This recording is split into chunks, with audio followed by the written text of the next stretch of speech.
Welcome, everyone. It's Friday. It's time for the Film Threat Friday livecast. I am Chris Gore from Film Threat. I'm happy you're here. Hopefully you're here. Is the chat on fire today? We'll soon find out. I have so much to talk about today, along with my colleague Alan Ng. Here's what's on the agenda. Let's go. Andor, episodes 1 through 4, our early reaction to the show. Can't wait to talk about it. Also, She-Hulk episode 5. Yep. We'll get into that. Also, The Rings of Power episode 4. Pearl, Ty West's X trilogy. This is the prequel starring Mia Goth. We will discuss that as well. Plus, The Woman King is out. Is it going to be a box office hit or a dud? We will soon find out. And I have some thoughts on Clerks 3. So much to talk about. Alan Ng's going to be joining me in just a minute. Let's get things started on a Friday. Happy you're with us. Let's go, folks. Let's go.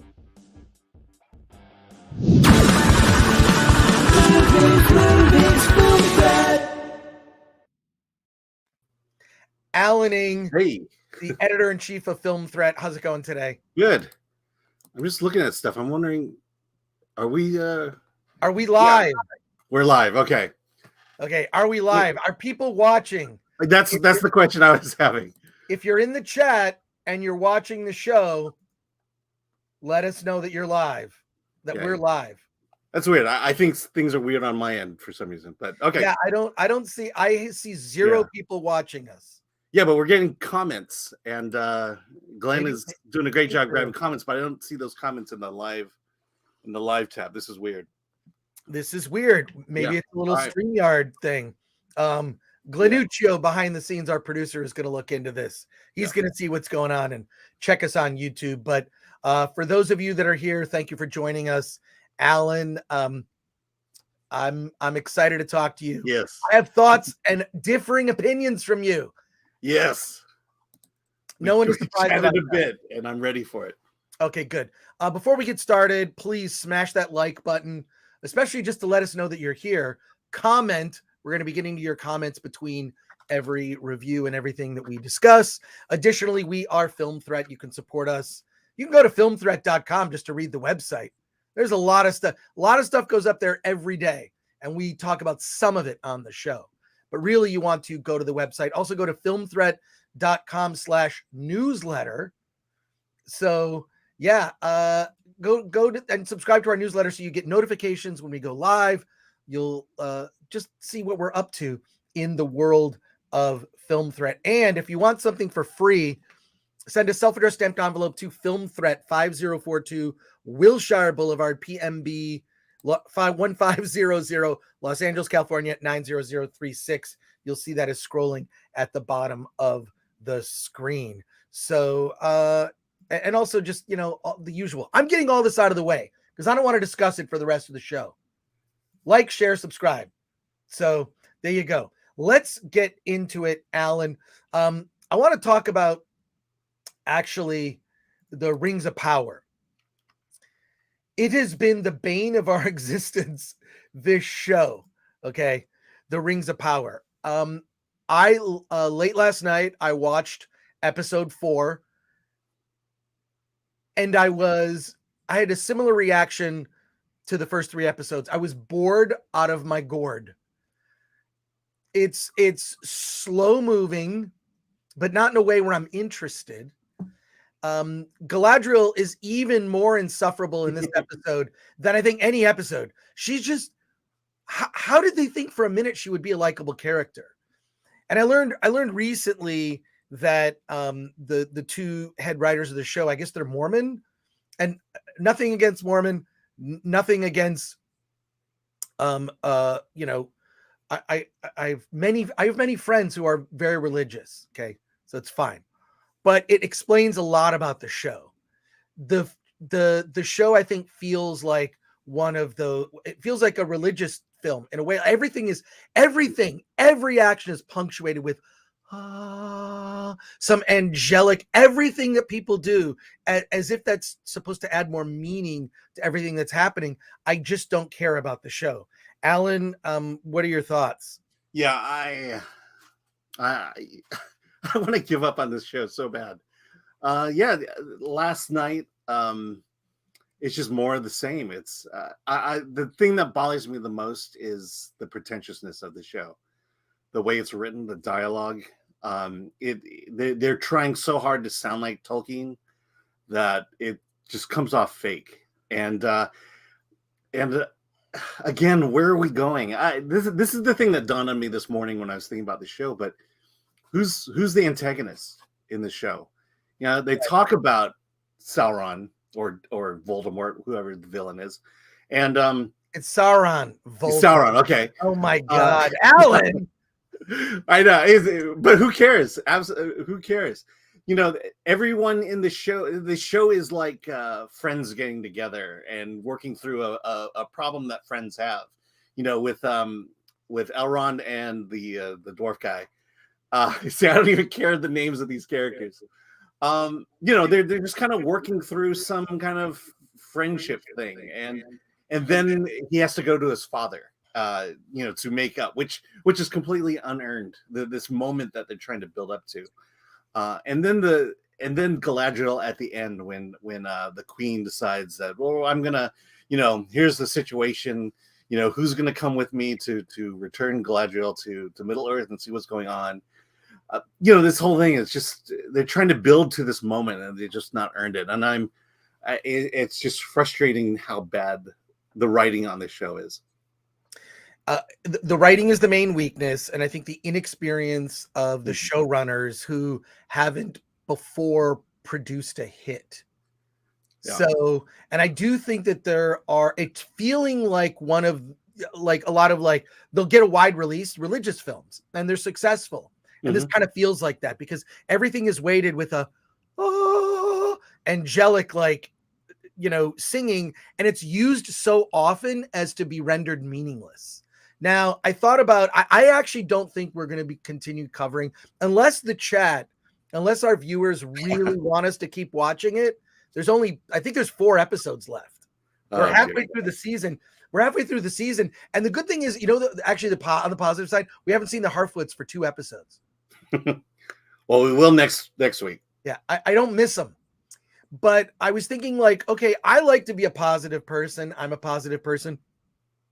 What could I suggest that you watch instead of the Rings of Power? That's all my thing. Is just like, okay, if mainstream Hollywood sucks, that can't be the only thing you talk about. I like to suggest smaller independent films that are worth your time. So I'd like to suggest something instead of the Rings of Power that may end up give you a similar feeling. So Ryan Reynolds and Rob McElhenney are promoting a new show, and they made a bet.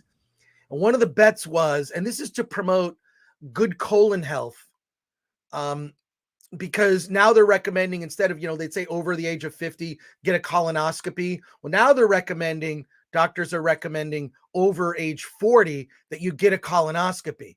So Ryan Reynolds lost a bet with Rob McElhenney to promote their new Apple TV Plus show. And they're going to film their colonoscopies, and they put it on YouTube. Now I'm going to put the link to this. I'm going to put the link to this in the chat so you can watch it for yourself. Should we watch some of this? It's called Rob and Ryan Lead from Behind. The campaign is Lead from Behind, and it's about preventing colon cancer. And it is a much more pleasurable experience to watch this video, which I watched, than it is to watch any episode of the Rings of Power. I don't know how much of this we can get away with watching, but I know that's my only concern. Okay, so I'll just for a second, we'll like kill. So, hey Ryan, should we do this? Let's do this. Okay. Hello there, I'm Ryan Reynolds, co-chairman of the Welsh Football Club Wrexham AFC. And I am Rob McElhenney, also co-chairman of the Welsh Football Club. Mute yourself. AFC. The heart of all sports. Okay. Oh, sorry. I want to put this in the chat because I want people to to be able to see. We're not going to watch the whole video, but my point is this is better than the Rings of Power. In a way, it's also sort of another ring of power, so to speak. This is competition, and Rob and I think, well, we're pretty competitive guys. We're so competitive, in fact, that last year Ryan and I made a bet. Did we? I don't remember that. Nath Ryan betio vun un indimgali diski kamraig. Oh, you picked some up. Good.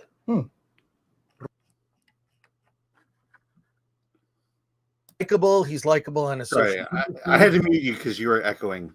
Oh, was I echoing? Oh, I'm so sorry. I'm sorry, man. Okay, I'm back. Yeah, I don't know. I don't know what the chat thinks of this. I don't know what the chat thinks of this, but I'm telling you, and also I am pre-coffee. Ekanika is asking. I'm pre-coffee. We're gonna get to your comments in a minute. We'll just keep. This is better than the Rings of Power, and it also it does involve a ring, so to speak. Mute me, Alan, would you? Yeah. Roedd o mor sicr, dywedodd o byddai'n darllefu ei colonoscopy yn gyhoeddus os oedd o'n medru gwneud. Yes, I did. Rob and I both, we turned 45 this year, and part of being this age is getting a colonoscopy. It's a simple step that could literally, and I mean literally, save your life. So, can we see it now? No. I would never. Okay, so enter, right? Okay, in the chat, let us know if you want to keep watching this. It's like the whole total video is 6 minutes. We won't watch the whole thing, but should we continue watching this, or do you want to watch it later? Let me know in the chat if you want to keep watching it. Yeah, let me just say what's going on. It looks like StreamYard's chat function is down, so I'm actually on YouTube looking at comments directly from YouTube. Oh, cool. And what are people saying? Let's see. Yeah, it looks like some people are saying no. I'm seeing yes, I'm good, yes, go. All right, just maybe one more minute. One more minute, we'll wrap this up, but you get the idea. Normally have any medical procedure put on camera and then shared. It's not every day that you can raise awareness about something that will most definitely save lives. Going in. That's enough motivation for me to let you in on a. Also, it's just.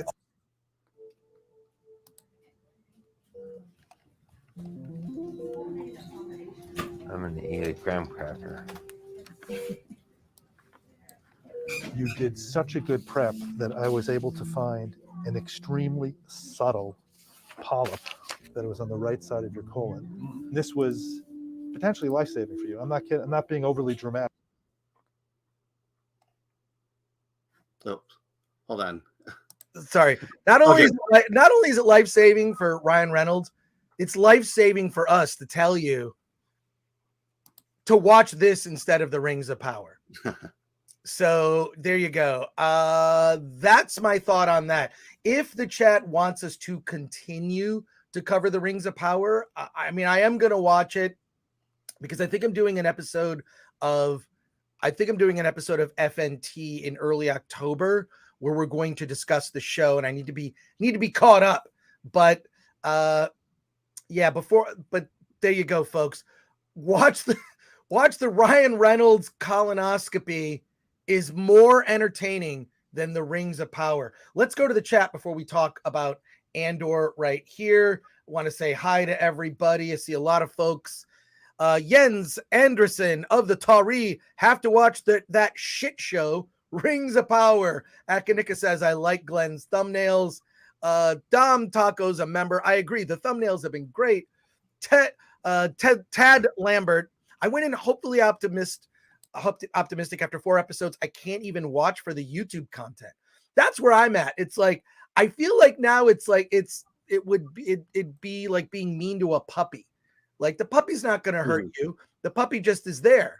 Why would you be cruel to a cute little defenseless animal, and I feel like that's where Rings of Power is right now. Anonymous, I couldn't make it through one episode of Rings of Power. Ted Lambert agreed the writing is just so bad. Scott says, I'm pretty stoked about Pearl. Hope it's good. It's very good. We'll talk about it in more detail later. And we'll talk about how you can work with Ty West. He's got a little promotion going. Shelby AC, who's a member, thank you. Film Threat Chat is the best chat. Bill T, also a member. Man, worried about this Andor reaction, hoping it's good. Buckle up. It's going to be a conversation. Amanda Nowicki, what happened to She-Hulk custom suit? I thought they'd show it in the post-credits, but didn't. Yes, this is the first episode of She-Hulk with no post-credit scene. Scott says, what's Alan doing? Oh, he's Allening. He's Allening. Hey, subscribe to Alan on social Not like media. I hadn't heard that before in all Heard that joke probably through high school. Kevin Rubio, my friend, is here. No clickbait title like Andor, the final death blow to Star Wars. It's not actually. Yeah, Kevin, we'll talk about it.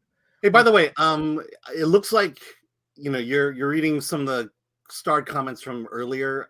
So I'm looking at current chat, and just want to shout out Mexican Iron Man gifted 5 Film Threat memberships. Oh, thank you. Oh, we have we did have some super chat. Oh, we have over 300 people watching, so smash that like button and please subscribe to the channel if you're not already subscribed. It helps us out. Oh, wow. It also allows us to bring you entertaining videos like this. Finish him. Oh, my jeans. And Kevin, to respond to your comment, no, we didn't do. Look, this is an early reaction. It's not technically a review, and we're not going to get into spoilers. But we're not going to get into spoilers. I do want to get through these comments that were starred earlier. I'll go through. Oh, by the way, it looks like StreamYard's back. Chats are back, but I know we missed some super chats, and I don't know how to find those. We'll get to the super chats. John Manilang, who's a member, good to talk to you, John. For some named Galadriel, she sure looks grumpy. Yeah, she should be, glad. She's just always angry, it seems. CD Stein 69 for $4.99. Watch this morning and completely agree. Painfully slow, and Galadriel is even more insufferable than the last 3 episodes. How is that possible? Yeah, I was like, she's not getting better. She's not. She's the lead protagonist of the show. The show began with her as a child. The show is following her on her journey. All the other side quest characters, they're side quests. It's Galadriel's show, and she's the most unlikable character in the show. Surprisingly, a lot of other characters, Princess Diza. She's very likable. She's one of my favorites. I will pay attention when Princess Diza is on screen. Easy Tigers says they are trying to sound like Tolkien, and it comes off as stupid. And hit that subscribe button like Darth Jada's apprentice. There you go. Let's clear those starred comments off. We will get to your other comments here, but it is what it is. Oh wait, we've got some super chats that are starred. Let's get to those. There. Okay. No, I don't see them. All right, we got to move on. We got to move on because there's so much going on. We also have a special guest today. The director of Gratitude revealed Louis Schwartzberg will be here at 11 a.m. Pacific time in the next hour and 40 minutes. And we have so much to discuss. So let's quickly talk about, before we get to Andor, let's quickly talk about She-Hulk episode 5. Okay. She-Hulk episode 5. Alan, what are your thoughts? Yeah, I think I'm seeing some of the cracks coming through in the series. I think it helped having watched all 4 episodes in one sitting versus watching it week after week. But it's pretty much more of the same, and I feel like there's really nothing you can do to win people over from now until the end of the series. You're either gonna like it or you won't. This one, it's probably not as. I'll just say I didn't like it as much as last week's episode. I think to me the feeling I got watching this was it's a pretty good sitcom, but it has a lot more potential to have been a great sitcom. And if they had some real joke writers and comedy writers, that this show should be much better than it is. And I'm still gonna watch it, but I'm not as rah-rah for it as I was early on. Well, look, if you don't like it now, you're not going to like it. Yeah. I thought this was the weakest of all the episodes. I think part of the advantage of binging, Alan and I got to binge the first 4 episodes. Some can be weaker than others. And I think I think binging works for certain shows, meaning if the show is one whole story, drop all the episodes at once. If the story is more serialized, long form storytelling, like a House of the Dragon, where each episode is a complete story with longer arcs that will pay off in later episodes, that works for that, releasing it, one episode a week. I think She-Hulk probably just should have been dropped all at once. And that way you could have binged it in the entire season in a few hours. And then also the weaker episodes would not have stood out. So yeah. I will say that this is the least superhero of the series. She's dealing with copyright infringement, and then she's dealing with her suit. I mean, that's about as superhero as this episode gets. And it's like, well, I think that's a mistake. I think it's got to be a superhero show. And they also teased Daredevil, and they teased one of the characters. He collects shoes. And what was interesting was people were saying they're introducing Deadpool into the MCU because there's a sketch at the very end of the She-Hulk episode where you see like Deadpool shoes and even Fantastic Four Thing shoes. I don't know why those are there. The Fantastic Four has not been officially introduced into the Marvel Cinematic Universe. There are Thing shoes. I noticed the Thing immediately. Someone else pointed out, oh, there's Deadpool shoes. I'll see it through to the end, but there are cracks in the armor for sure. And this was an episode that kind of featured some of the side characters, and I thought that they were revealed to be weak. So yeah, now I mean, this is definitely spotlighting those supporting characters, right? And right. I don't think they have a firm grasp on those characters in terms of what they are, who they are. You had that guy who was just kind of supposed to be the straight-laced guy, but who was into superhero collectibles and knockoff clothing. And it's just like, okay, you hadn't really built that into that character until now. Yeah. Of the Avengers and the Avengers. I thought that was, the Thing wears shoes. No, there were Thing shoes in the background of a sketch. Why would that be there if the Thing doesn't exist? Mm-hmm. One of the characters talks about like collecting shoes. So there you go. Wait, I will say the Daredevil episode, I did see a clip of it, and there is action in it. There's kind of they have to kind of storm a building full of henchmen. Yeah, we're gonna go through these chats quick because we really don't have a lot of time. Yeah. But Schalk Engelbrecht says, wait, doesn't Sony or other company own the rights to the Fantastic? No, the Fantastic Four used to be owned by Fox. Disney bought Fox, hence Disney owned the Fantastic Four movie rights. Andrew Odette, as a law student who's worked in many law offices, this show fails as a legal show. As a fan of comedy, it fails as a sitcom. As a Marvel fan, this fails as a Marvel product. Really hard to argue with you on that. Ray B, she only broke the fourth wall once in reference to her suit, and it felt so weird. Just when you think there are no franchises left to destroy, says Infinite May. CD Stein 69, who's a member, thank you. This episode seemed like a filler bridge to get to the Daredevil episodes. Better comedy writers would have made this series far better than it is. Absolutely. There's also Cyclops and Storm shoes as well. Interesting. Charles W. Jensen, the second for 10. If Rings of Power doesn't use Tolkien at all, just original world characters and story, would it be worth watching? No. If those characters were original, I still don't think it's a very good show. Did you notice that someone called her Shrek in the episode? Oh, God. Yeah. John Manaling, off the subject, but are you guys attending LA Comic-Con in December? Yes, we will have a booth there. We may be doing a screening of Attack of the Doc, and we'll also be doing panels. So there you go. Episode needed some dat green twerking, am I right? Mm-hmm. Charles W. Jansen, the second. Copyright infringement is super level legal stuff in it. BMO better. Seinfeld was a show about nothing. In She-Hulk, nothing actually happens. Someone in the chat, She-Hulk is officially the worst TV show I've ever watched. This belongs in the CW. And Mexican Iron Man says almost 400 people in the chat and less than 200 likes. Let's go. Yeah, look, if we get 200 likes, you'll get to see this video. Wait, where did this video go? There we go.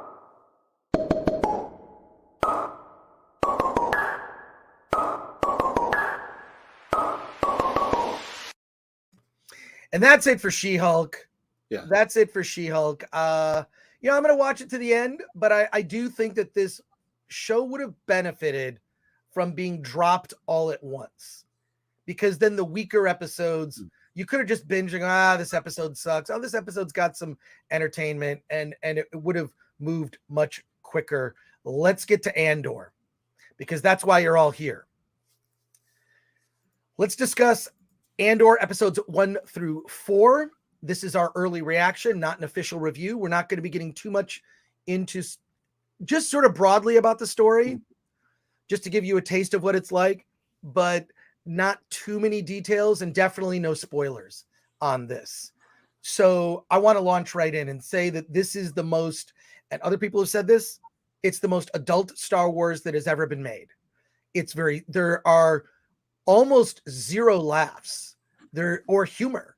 There are moments of levity, but there's not any haha humor that just kind of, out of it. There's no, there is a droid and it's in there and it's very practical, but it's not a cute droid that does cute things or goofy things that you cut to. No, it doesn't happen. This is a serious show I think kids will actually be bored with this show. And whereas Kenobi was really, I think that was the thing that really, Kenobi was just god awful. Mm-hmm. Might be the worst Star Wars produced by, after Disney took over. This is very different in the sense that it's much more serious. The stakes are very high. It starts with Cassian Andor as a kid. And for the first 3 episodes, you're seeing young Cassian Andor's story as a child and how he's effectively saved and kind of why he has something of a chip on his shoulder. And you're seeing that reflected with his current day story. He's involved in effectively a barroom brawl where 2 people are killed, and then he's being sought after by authorities. The authorities aren't even the Empire. It's basically the company that's employed these blue collar workers, effectively blue collar workers working on, I believe they're working on starships. I can't tell from the exact shape, but they're all working on starships.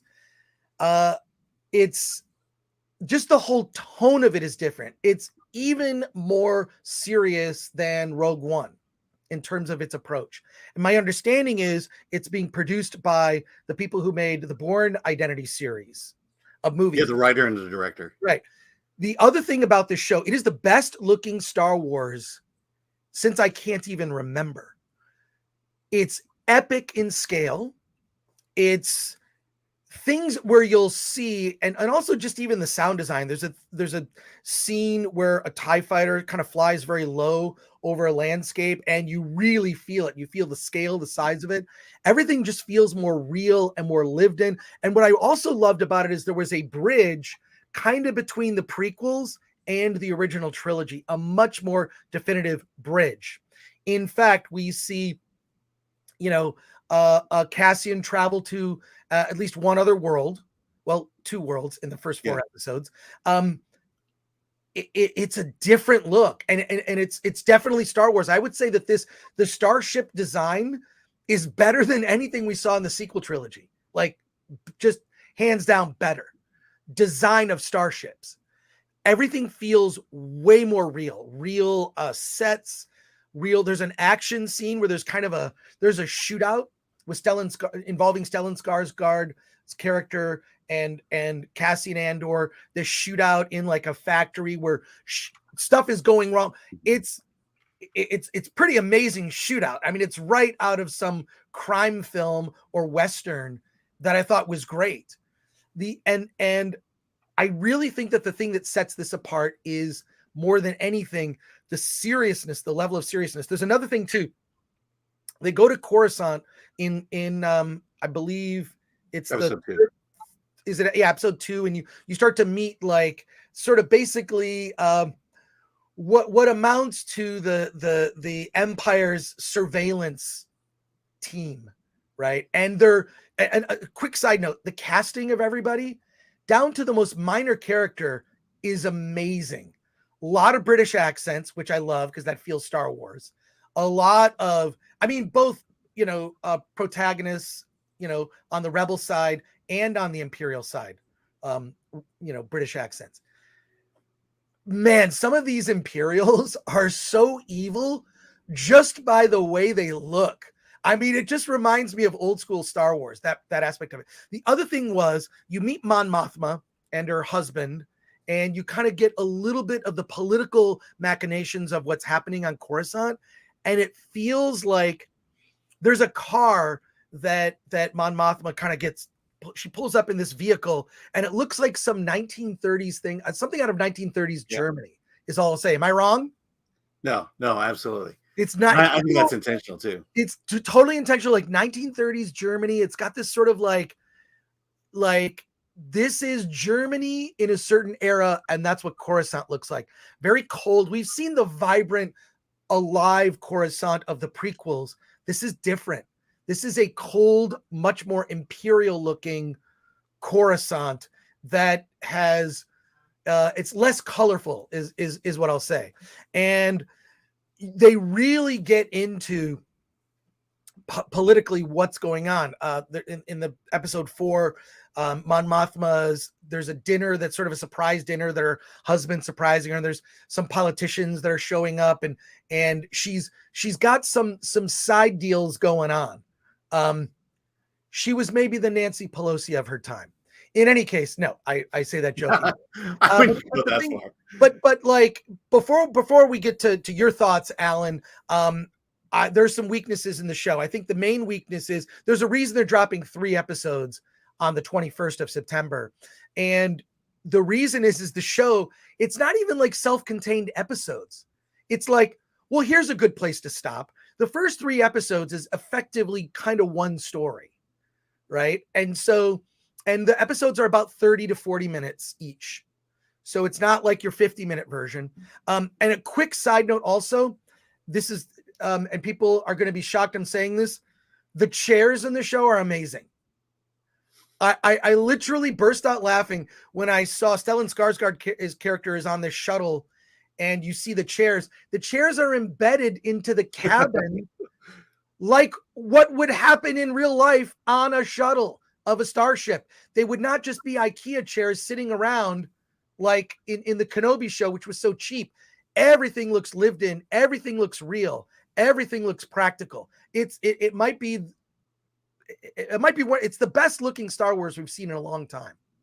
And it's just very different. Well, that begs the question then, how is the Empire's dental plan compared to the Rebellion's? And that was the other thing I was going to point out. The teeth in the show are great. Despite the fact that there are a lot of British actors, kudos to Lucasfilm on the casting of people based on their good teeth. We'll get into it more, but I just want to say this is I think the weakness of the show, I think this is a big problem. Whereas a show like House of the Dragon, each episode is one self-contained story with some loose ends, because that's the larger arc going over the season. This show, Andor, every episode, it just sort of stops. And then, okay, that's why you have to, the first 3 episodes is just one story. It doesn't even stop at like even a good break. It's like, okay, this is a good place to end the script. Who knows what the scripts were like? What would have been better is if they just had one 90-minute opening show and then 40-minute episodes going forward. I think that might have served it better. And the 4th episode does the same thing. It just sort of cuts it off. I don't like this. I think this is weak. If you're going to do long form storytelling and engage an audience, I think what you want to do is tell at least something story that has an arc that comes to a completion at the end of that show with some threads to Yeah. continue the overall story. I mean, I'll give you an example of that. The episode 1, I would suggest this emphatically. Watch the first 2 episodes in one sitting. Do not stop at the first one. The first episode felt kind of like, there's a disorientation that occurs when you start a new series. There's like trying to figure out who these people are, where they are, what's happening. And in that first episode, if you stop it there, you're still going to wonder, well, what is going on? And then right when you get into the second episode, it just starts answering all those questions, and you get a feel for what this series truly is. So yeah, sit through both episodes. Don't stop. Yeah, there's that. But what are your overall impressions? The thing is this, I'm down for this. You know what it felt like? Actually, here's what it felt like. I've read a bunch of the Star Wars Expanded Universe novels, and I really like some of them. Are very good. This felt like a novel. It felt like this is for adults. This isn't young adult. This is for adults. It's political intrigue. It's there are, there's a heist that's in the planning stages, a very big heist. I don't think everybody's being completely honest with each other. A lot of the characters, Stellan Skarsgård's character is Luthen Rael, and he's got, I feel there's ulterior motives at play with him. Nothing specific's been revealed, but he has a dual personality. He's someone to Cassian Andor. He is someone else on Coruscant. And he has a connection to Mon Mothma. The woman who plays Mon Mothma is very good. Yeah. And then there's an actress. Her name is Denise Go. She plays Dedra Miro, working for the Imperials. She's really good. She's lethal. And what's weird is like, okay, this is also a slow burn, but not a slow burn in the way of like Rings of Power, right? Okay, so we're watching Rings of Power, we're watching this Rings of Power. For some reason, I don't care. And in this, while it is a slow burn, I'm invested in these characters. I'm invested in Cassian Andor. What is going on with, Luthen Rael? Dedra Miro. What is happening with her? And then there's this group of rebels that you meet, that Cassian Andor meets up with, that are planning something big, and I don't even think they know everything. Yeah. So I do like that there's duality to a lot of the characters. They have to keep up appearances. I like the fact that there's not just evil in the Empire. There's like this company that is making the starships, that they have their own security detail, and they wear these suits with orange piping. They even like comment on it. Oh, I added the piping, like the design. It's like, okay, give me a break. But yeah, like the tone of this whole thing is dead serious. Now, it's Star Wars, and I know this because of the shapes of the ships, but you literally could just have changed all the ships, and this doesn't feel like Star Wars, in the sense that I feel like Star Wars is a blend of romance, humor, action, and mysticism. What's that? Mysticism too. Mysticism, spirituality, and sort of like all woven together. This is not that. This is an even more serious than Rogue One. Yeah. So if you like that tone, I think you're going to be down for it. I'm sort of like, I'm kind of mixed on it. Like, okay, but it's so serious. You have a whole scene where Mon Mothma and her husband are talking about the seating arrangement of a dinner because there are politicians she has issues with and she doesn't want to talk to them. And then he even says to her, he's like, oh, well, I'll just sit at the fun side of the table, which totally tells me. I do think that the show takes shots at both the left and the right. I do believe, like, especially with Mon Mothma, she's like a very not fun progressive. So that's, I mean, the ultimate question is, it woke? And I feel like they're not playing their hand if it is. It feels like, this is kind of the fascism that we're used to from the original series. A lot of what's going on here is everyone's being watched. There's surveillance everywhere. The Empire is trying to quell any kind of rebellion.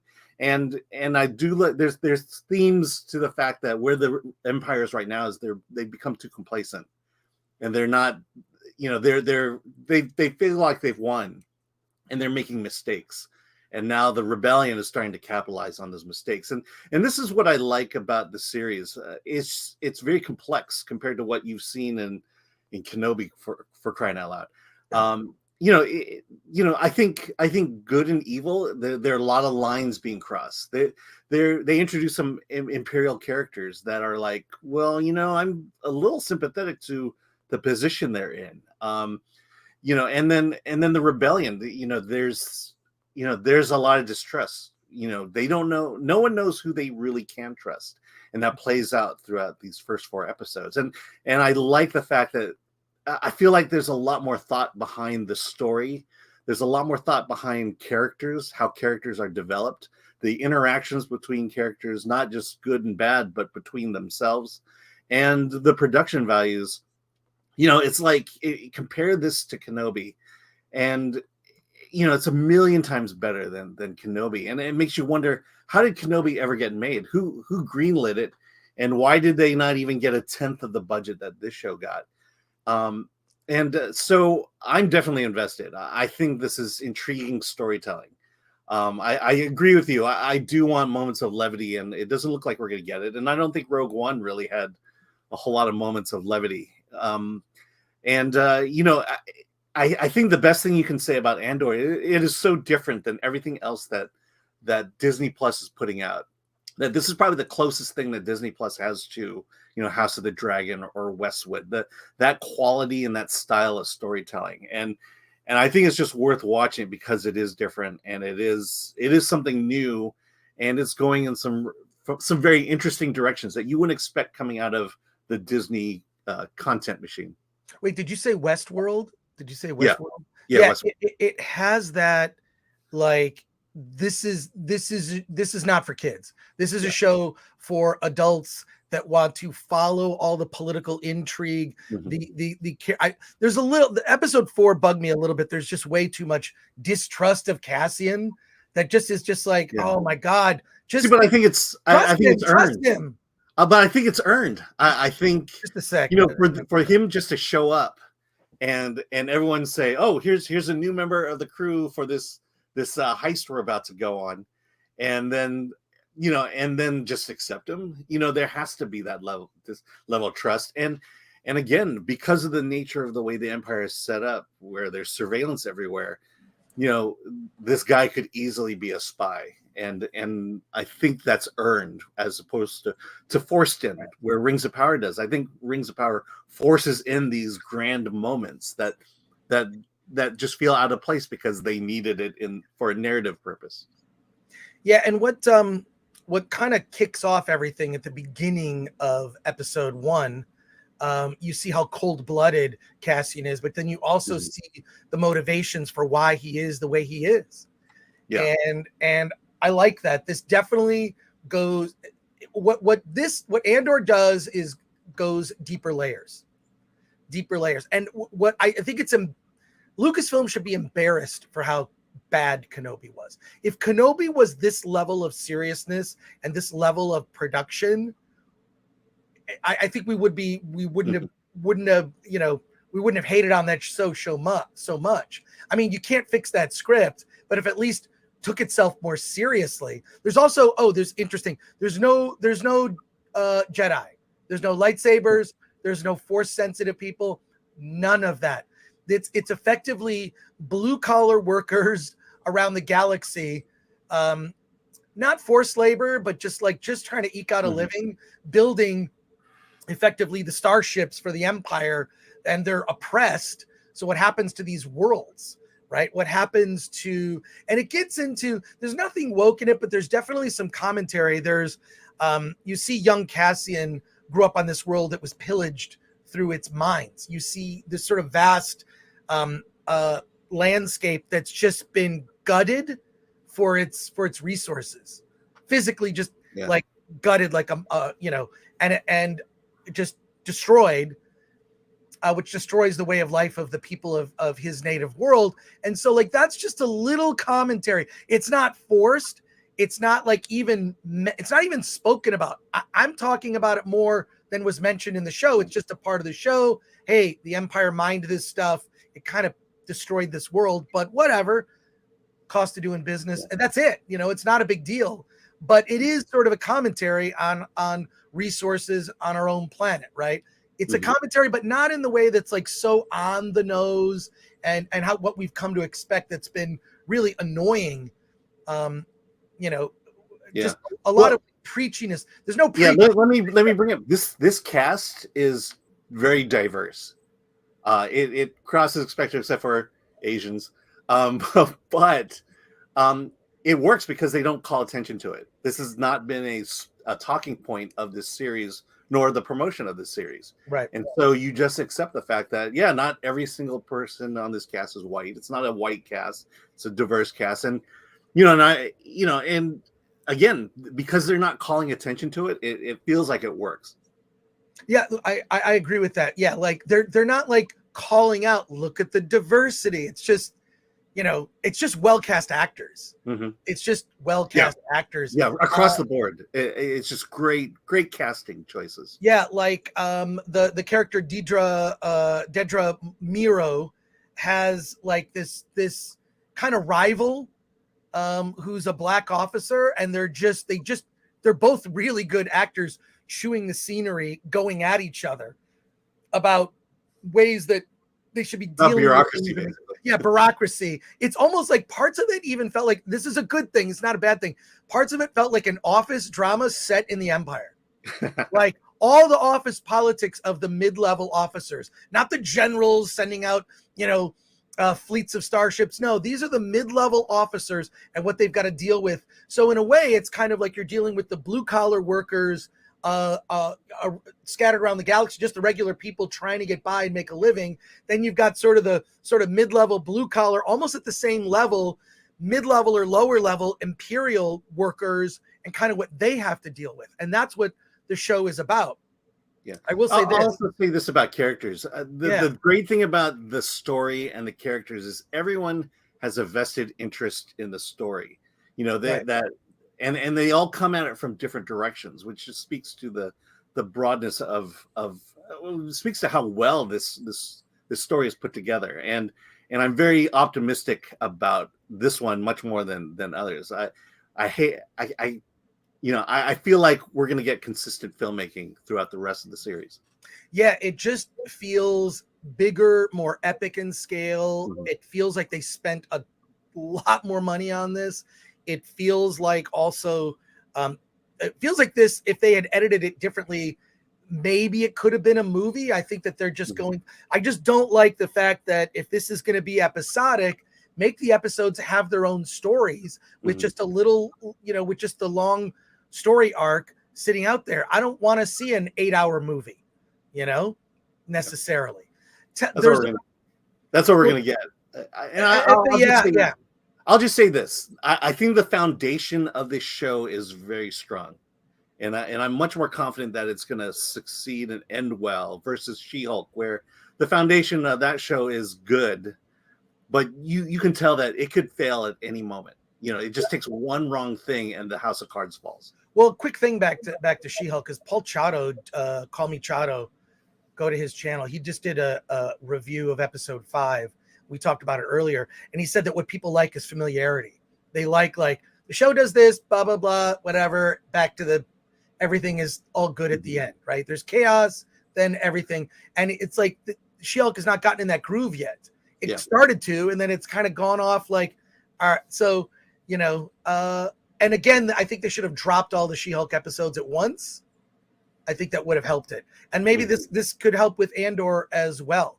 But our early reaction is, Alan, do you recommend it? Where are you standing in terms of definitely rank it? Rank it. I mean, it is probably the best Disney Plus show, and I'll leave it at that. Well, it's definitely, it's even more serious than, say, The Mandalorian. Yeah. Right. So, we got a lot of chats here. So I'm still a little mixed on it. I'm just a little still mixed on the show. I'm like, okay, like I'm waiting but the slow burn buildup is really intriguing. It's weird because Rings of Power kind of did the same thing. It's like it's like slow moving, but I don't care. This is slow moving, and I'm invested.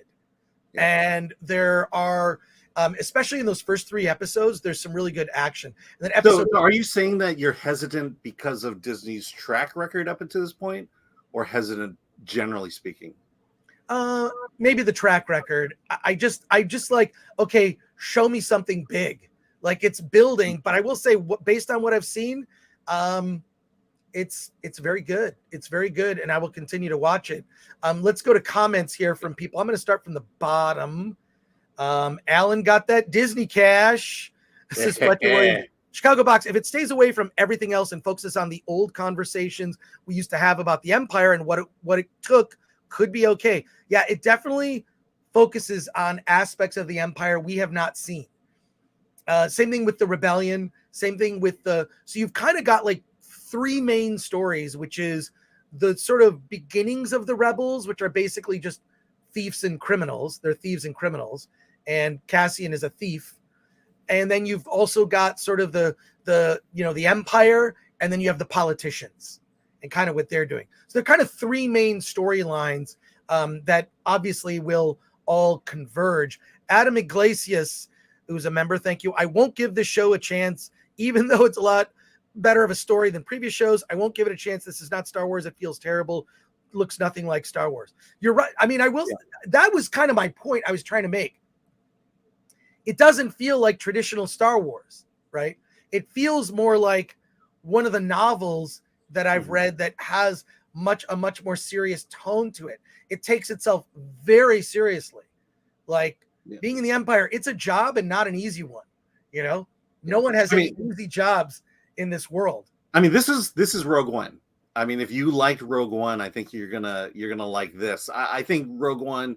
We brought up the reasons why Rogue One seems out of place, because it doesn't deal with the Force. It doesn't deal with the Jedi.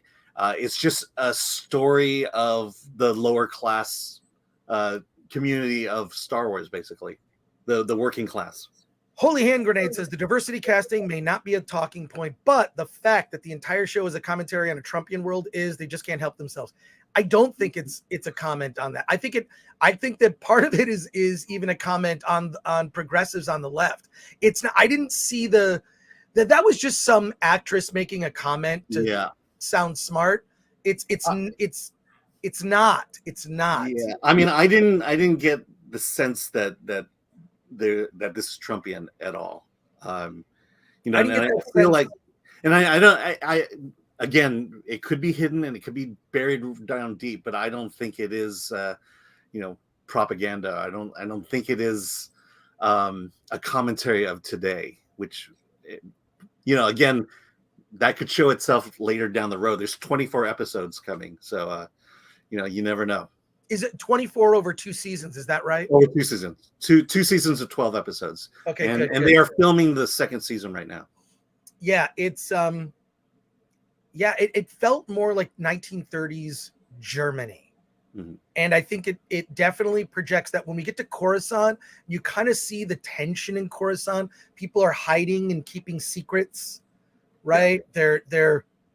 They have ulterior motives.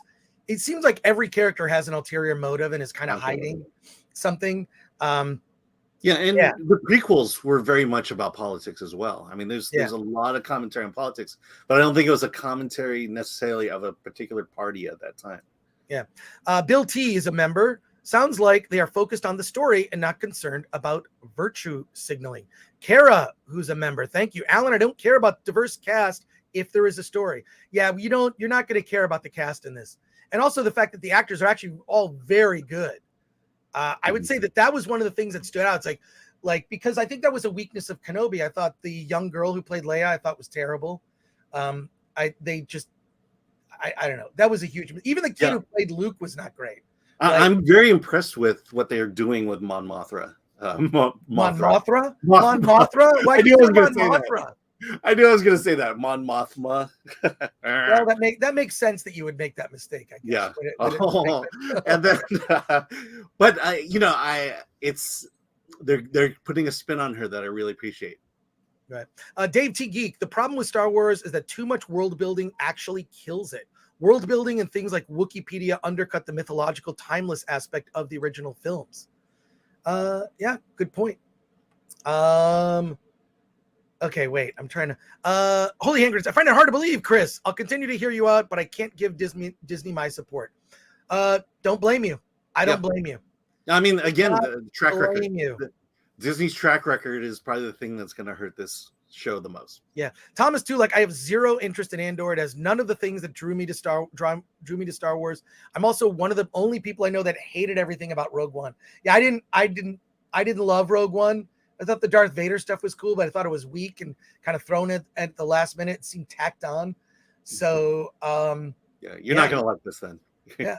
And Paulie, Latino Slant, smash that like button. And Paulie's a member. I didn't know that. That's great, Paulie. Thank you. Wow, Wim Tim. Y'all got me intrigued. Star Wars for adults is what I want. Can I please have an rated R Vader movie where he kills everything? See, that would be great. I would love to see like a rated R like movie with Jedi where they don't hold anything back. Limbs. The fact that there wasn't one limb cut off in the Star Wars sequel, there's pretty much a limb cut off every Star Wars movie previous to Disney taking hold of it, and then they just didn't do that. I think you're going to hear a complaint that kids are not going to like this show. Andor, kids will not like it. Yeah. Fear the Turtle, 21, a member.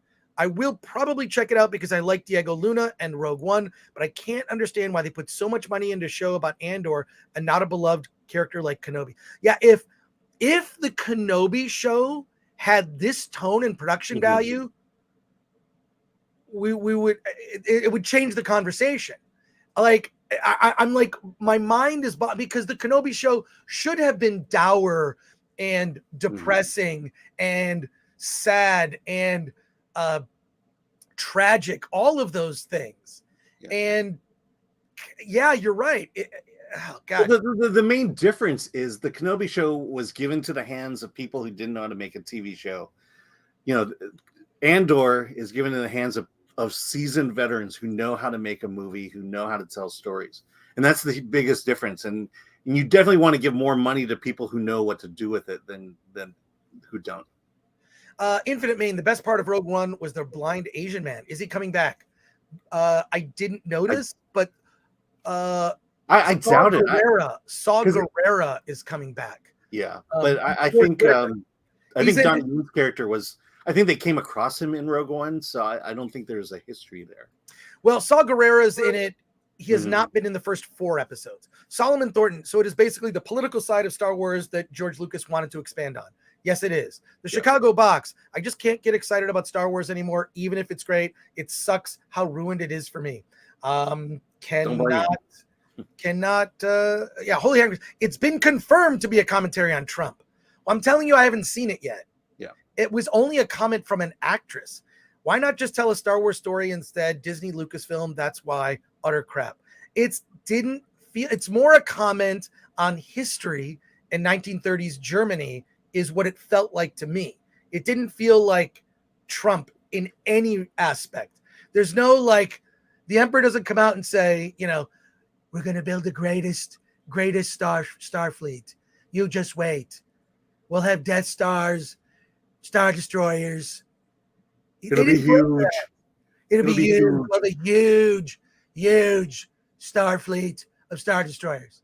And I'm going to hide them on this planet underwater just in case one of my clones gets killed. Okay? All right. Kenobi sneaking Leia out under his jacket is everything you need to know about Disney Star Wars. That was one of the worst. I burst out laughing. I thought it was so dumb because it's like a Little Rascals gag out of like a 1930s comedy. But someone needs to cosplay that at a convention. Next big convention, I think I'm not going to New York Comic Con. I was going to go, not going. I will be at LA Comic Con. I got to find a way to like cosplay that. I just need to borrow someone's child. But you're complaining that there's no humor. I mean, that's the humor you're going to get if they put. No, the humor there. This show is really devoid of humor. There are moments of levity, but not anything overtly funny. Anonymous, is Andor another dreary, nihilistic show? Yes. Alan, it's nihilistic? Yep. Fletcher Williams, if Alan says it's not woke, it's woke. All right. Gore's Trump, haha, says Latino Slam. And Patrick Lemire, Chris's Trump, Chris's Trump is decent. What am I doing? Now that I'm aware of it now, I'm doing terrible. Solomon Thornton, actors should be taught what to say and what not to say, because if they say something stupid like the cast of Rings of Power, it kills the show. You're right, Solomon. It's it kills it for me sometimes. And what's funny is the actress who played Princess Diza is one of the best parts of Rings of Power. She adds humor and a little bit of energy gravitas and life. What's that? Life, where like, the show is so dreary. She brings energy and life to it. It's what you're saying about Andor. It needs moments of hope and positivity. That's what she does for Rings of Power. I don't think there's a character like that in Andor. Luther Talbert, a member. I was worried when one of the actresses for Andor brought up Trump. At least in the first 4 episodes, we've seen a third of the series. It's not there.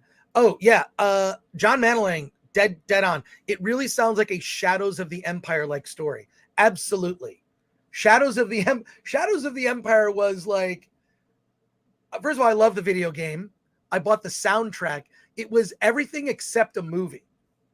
Jake Skywalker says Orange Troopers. They, them versus and/or, says Metal Clergy. There's nothing like that. I didn't notice that there were any. No one. Here's what I like about the show. No one talks about their sexuality. There may, in fact, be a gay character. I didn't. No one called it out. It's not germane to the plot. That's the big It's not thing. germane to the plot. Nobody cares, and it doesn't. It's not in there. Birdman for $4.99. Chris, thank you so much for recommending Save the Cat. Absolutely love it. You guys are awesome. Keep doing your thing.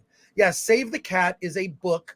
If you intend to be a screenwriter or even just a writer, read the book, Save the Cat. You can also get the audiobook version of that. Ken Bogus for $5 says, I think the most diverse show that doesn't feel forced is Cobra Kai. Love that show. It should just be organic and not called out and not like you're not saving lives. Look, TV and movies have been diverse since the 70s and even before that.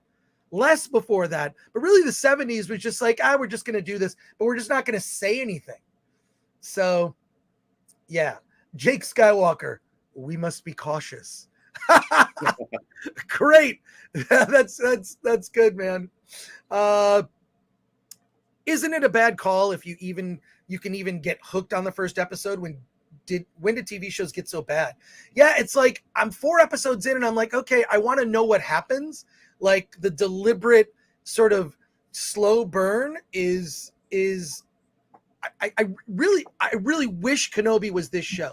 Like I wish just put Kenobi in this show with the same production value and the same tone would have been exactly right for Kenobi after having, thrown the galaxy into chaos. Mm-hmm.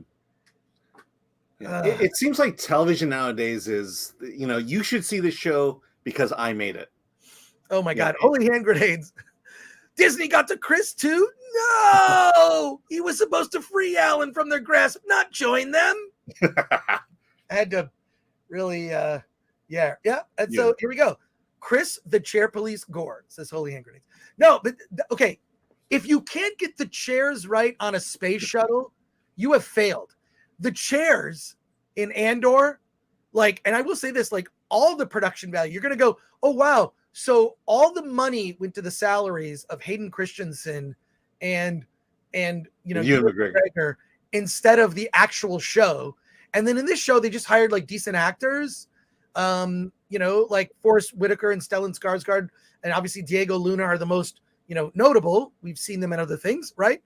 But yeah, mostly just really good actors. I don't know that I'm going to get to all these chat comments here because we have a lot of other films to talk about. John Manaling, very serious, stakes are very high. Welp, I'm sold. All I get from current Star Wars stuff, Mando, Andor, etc., is the Star Wars universe is full of angry orphans, says not the Batman. I'm gonna go through. Yeah, I'm trying to figure out where you are. Yeah. Yeah, I'm a chairist. I'm definitely a chairist. Chris, what is the name of the book that eases people into Hollywood? You talked about it on Wednesday. It's called Setiquette, and it's written by Paul Salamoff. There you go. Fletcher Williams, but are there more strong women of power that tell everyone what to do? No. In fact, the woman that is in the Empire, her character is a subordinate. Look, there are a few women that are in quote positions, but it's not, it's all over the map. Yeah. Well, she's marginalized because she's inexperienced, not because she's a woman. Yeah, exactly. So, yeah, we already got to that one. Super duper Giles for 5. Chris hating on Mormons? What about diversity? He's a Mormon. He's got more fantasy writing talent in his pinky toe than the entire Rings of Power team. I'm not hating on Mormons. I'm saying it explains much of the religious tone of Rings of Power. And I think it's just overused. So yeah. God, you know what? I'm not going to get to all these comments.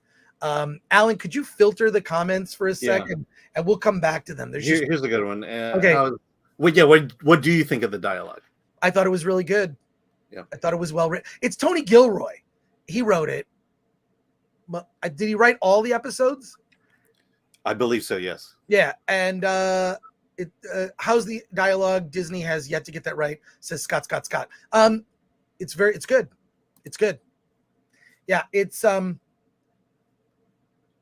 and Drew says, is it woke? The question we are all here for.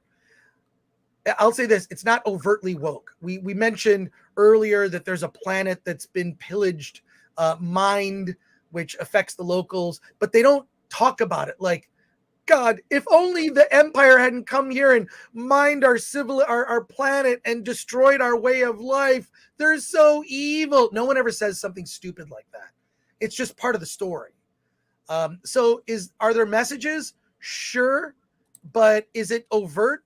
No. No more overt than anything else you see, right? Yeah. Like, so. Oh yeah. And Necritic TV, it was never supposed to be just for adults. Well, they just don't get it. Yeah, it's going to throw people for a loop. The tone of the show, I think, is going to surprise people. And any kids watching will be bored. Yeah, and I'll say it again. If you did not like Rogue One, you're not going to like this series. Right. So. Oh, we do have a super chat, by the way. Okay, cool. CD Stein 69 for $9.99. Would love to see more of the expanded universe, like Tales of the Bounty Hunters or Shadows of the Empire, or do some great side character stories that people are actually interested in. Not going to disagree with that comment. Yeah, I'd love to see. It just shows you kind of the range, I guess. Whether this will have broad appeal, my feeling is that when you look at the ratings, Kenobi will still get bigger ratings. One, because people wanted to see that story, and people wanted to see both Hayden and Ewan McGregor back as those characters, right? So, yeah, I'm trying to get to. I'm going to get to all these. Okay, we're cutting it off here.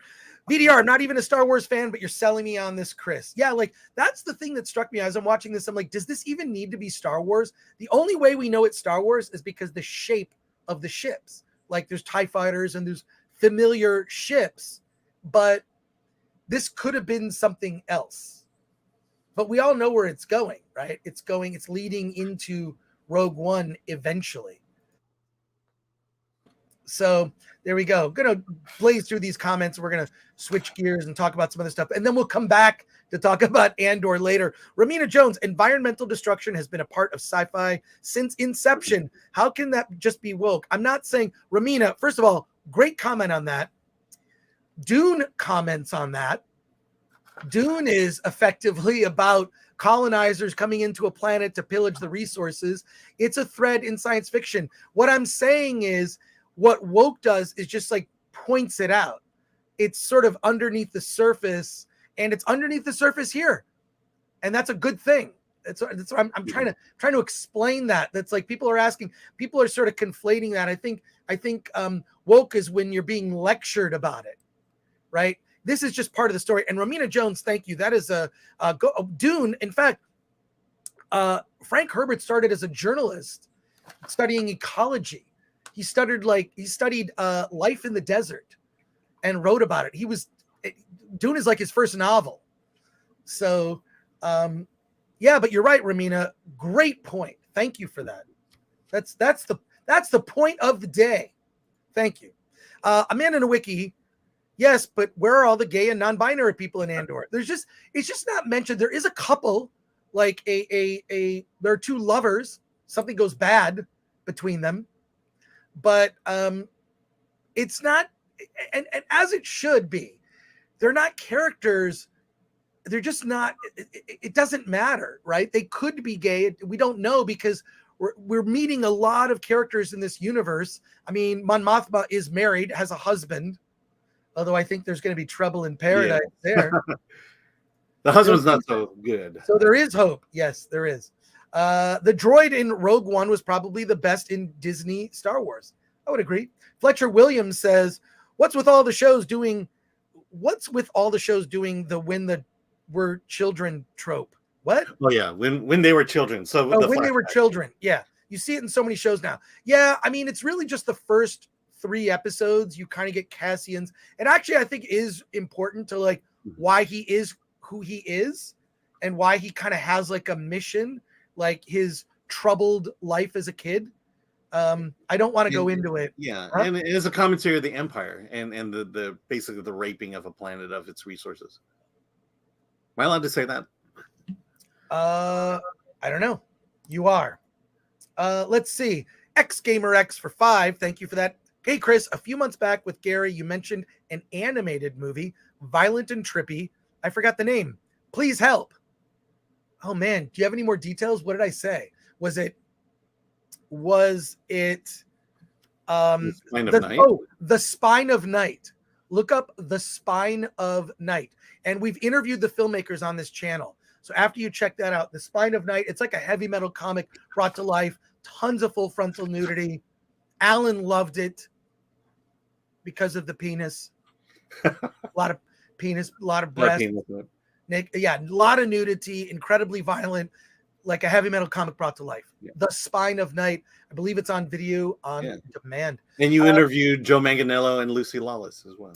Yeah. Death by Snoo Snoo. Star Wars will never be resurrected to anything close to its original glory. Agreed. Yeah. It is deader than dead. Wrong time, wrong place, wrong execs. Can't argue that point.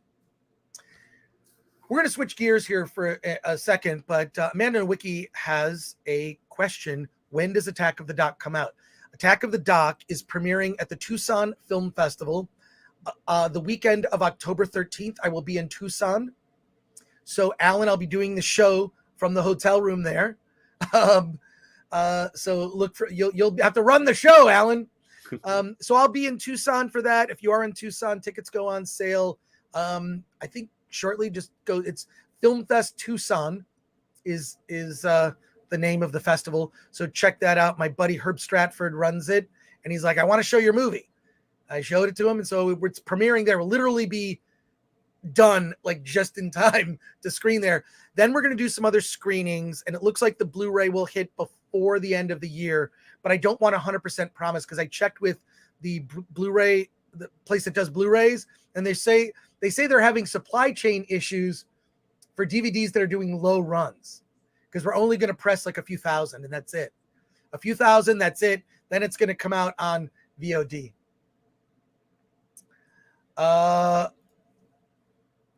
Super Duper Giles says, rate all Star Wars from worst to best by the quality of the actor's teeth.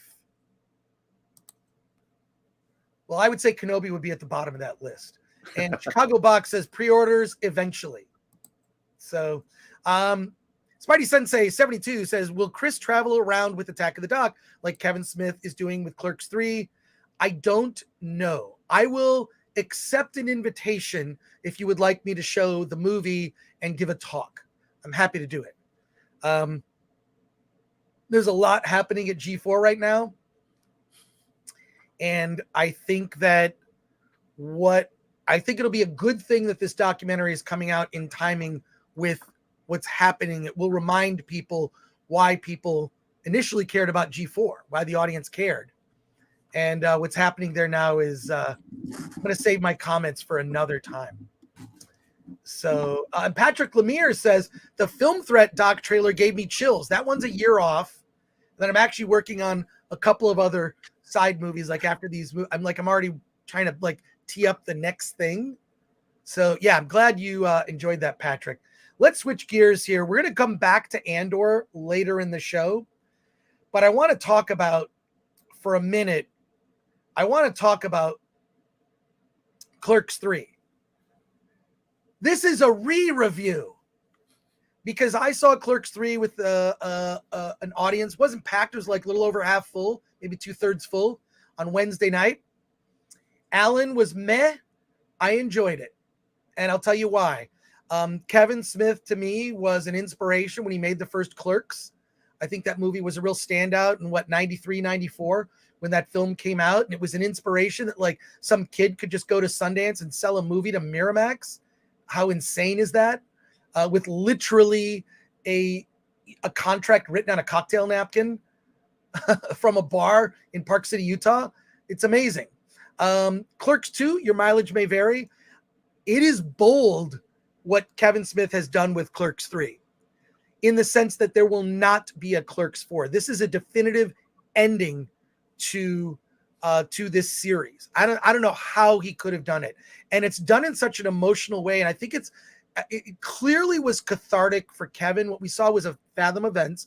And I know there's a lot of people that do not like Kevin Smith based on how he's conducted himself with regard to the He-Man thing and kind of that being a bait and switch. And also kind of like, how he's acted online.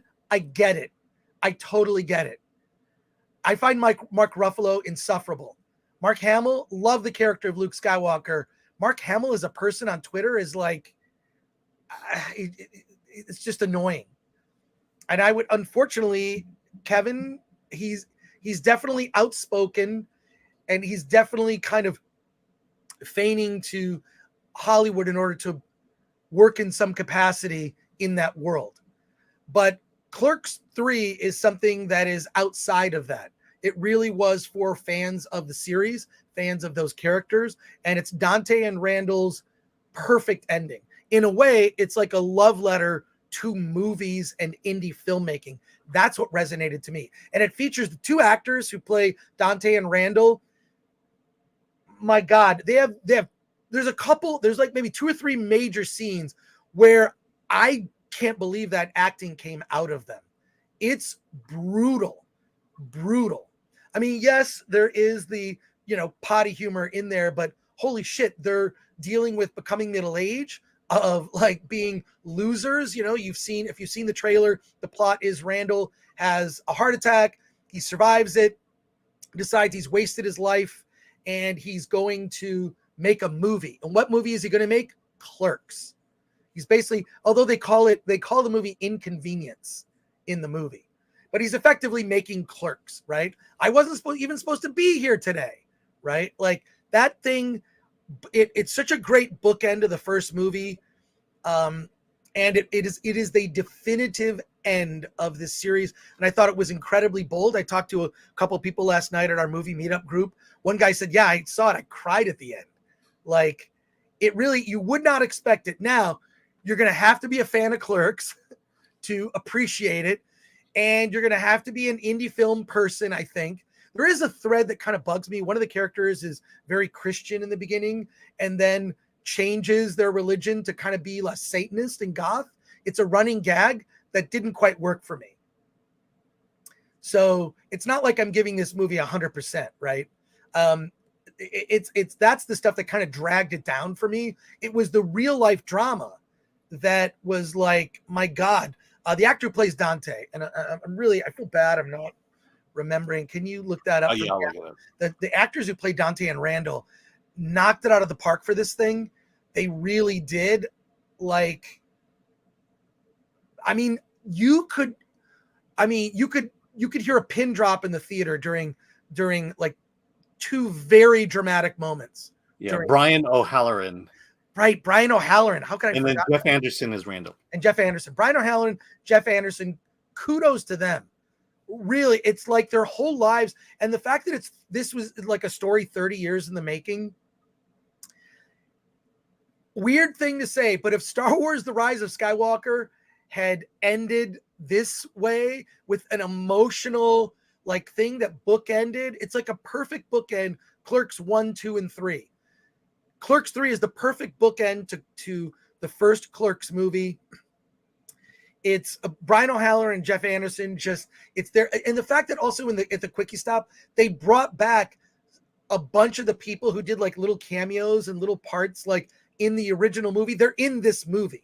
They literally brought everybody back, filmed it at the same Quickie Stop, and the ending is incredibly emotional. I don't want to say dark because it's hopeful, right? It's hopeful. And then what's funny is Kevin Smith talks over the credits. As the credits are rolling, he starts talking to the audience, and then they did this little like 10-minute behind the scenes. So I disagree with Alan. This is my re-review of Clerks. Yeah, and you're still wrong.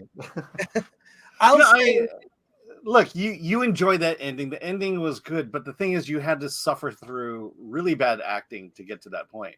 I mean, even Dante and Randall, the actors, it just felt so scripted, like they were reciting lines, and the acting maybe they saved it to the end, but it was just such a labor to get to that point.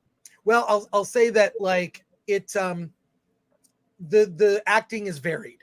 There's some acting that is god awful from non-actors, and then there's Brian O'Halloran and Jeff Anderson did a great job. And the ending of the movie, I really love the ending. I'll say they did a great job at the ending.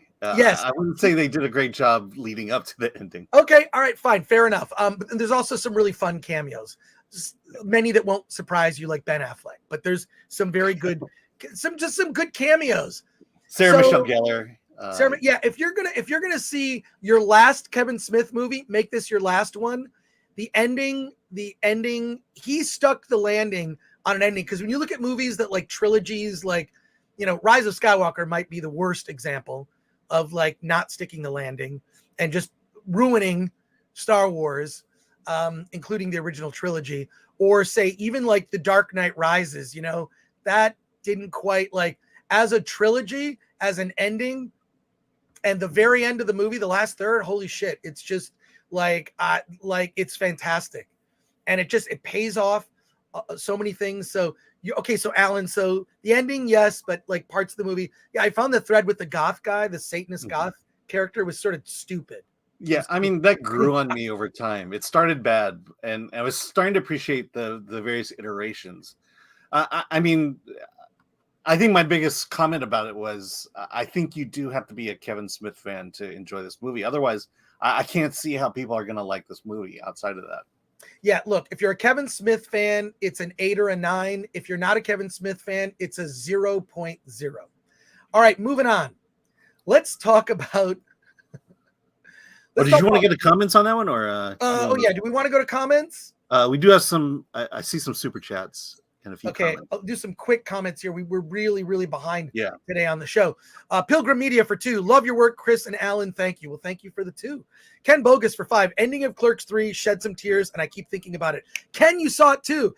It's that ending, and I don't want to talk about it because I don't want to spoil it, but I'm kind of even shocked that Kevin Smith did this, because you can't. It's over. That's it. It's over. It's a perfect bookend.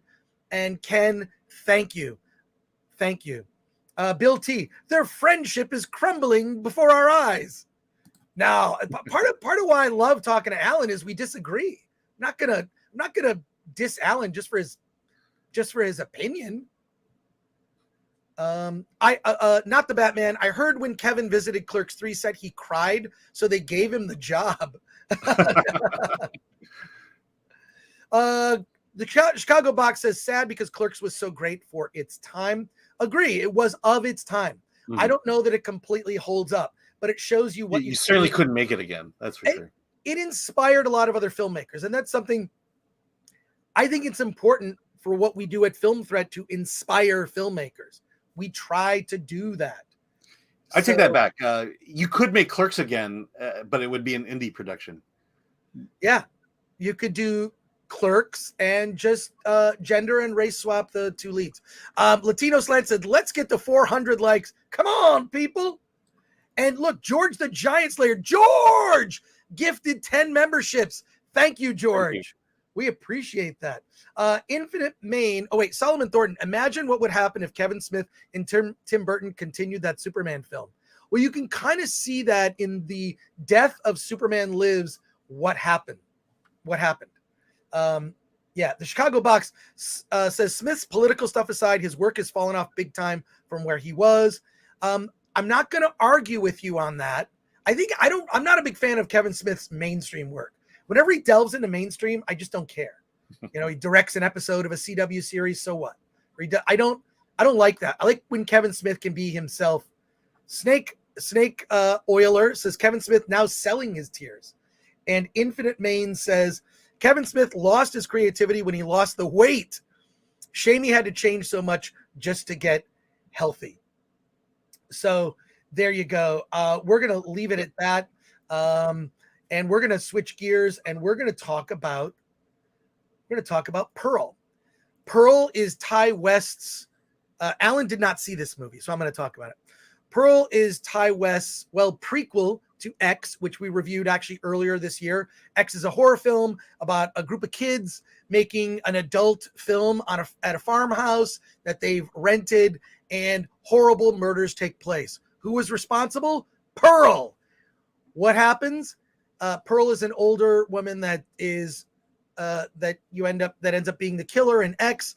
Pearl is the story of Pearl. It's the early 1900s, set around World War I. She befriends Pearl is kind of a farm girl, played by Mia Goth, who's amazing in this film. She befriends a guy who's a projectionist at a movie theater, kind of lives in the projection booth. She befriends him. She's exploring her sexuality. Things go poorly. Things go really bad between her mother and her father, who is completely disabled. He can't talk. He's paralyzed. He's in a wheelchair. And her mother is incredibly bitter about this and bitter about Pearl, because Pearl is a young woman that's blossoming, that is getting into boys. She likes boys. She thinks she kind of likes boys, and maybe she's into movies. And she goes on an audition with one of her friends. And I don't want to ruin too much because we're getting into the third act. I'll just say this. Yes, an alligator plays a part of some of the events. And in addition, there is a scene where Mia Goth does a monologue that might have lasted 10 minutes. You think it would be boring? The audience was riveted. It was like, I felt like everybody was going to burst into applause because she gave this incredibly long monologue to her friend, and it was fantastic. It's not the type of horror film that is, it's not a traditional slasher movie. You're basically seeing Pearl psychologically unwind and turn into a serial killer, and what led to that. And I think it's fantastic. I think Ty West, and then at the end, I have to share this actually. At the end of Pearl, after the credits, so stay for the credits, stay for the end, he advertised the third film in the trilogy. Pearl is the prequel, X is the middle film, and there's another film coming called Maxine. Okay, and you can be in it. So here it is. They're doing a casting call for Maxine. You can actually see the teaser, and they're doing it. It's submissions close September 28th. You can submit, right? You can submit and actually be in Maxine, which is set in the 80s. There's a little teaser of it. It's from A24. I think A24 has exceptional taste when it comes to horror or genre films. And wow, Pearl is great. Love it. I'll probably see it again. So there you go. So go to, what's the website? The website is A24 A24films.com. Just look up X casting call A24 Films. It'll take you to it. You know, I'm gonna put this this in the chat. It looks like it's in their blog there. Is it in their blog? I mean, you're on the A24 site right now. Right? I am on the A24 site. Yeah, so it's in their blog. I just posted the direct link in the chat. Hopefully that went through. Did it go through? I don't know if things are working today with StreamYard. My apologies, folks, with the technical error. It went through. It went through. Okay, cool. But so Maxine is going to be shooting, and it's set in the 80s, and it's the third film in this X trilogy from Ty West. Loved it. We've really gotten, like, between the Black Phone, Barbarian, X, and now Pearl, some really thoughtful horror. I'm not a fan of just gore for gore's sake, which I know, coming from me, kind of weird, but I really like psychological horror. So there you go. We'll go some quick comments here before we talk about The Woman King, which you saw, Alan. Yes, I did see it. T-Back I will say I am now more interested in seeing X and Pearl now. So okay. I'll definitely have to do that. T-Back 28 for 10, no comment. Just sending some monetary love there, and we appreciate it. Alan Love emoji, when? Yeah, when's that Alan Love emoji going up? Don't look at me. 402 likes. Slap that like button. Oh, Pearl, you. Hey, by the way, we are 1,500 subscribers away from 50,000. Yeah, so if you are not subscribed to this channel, please subscribe to the channel.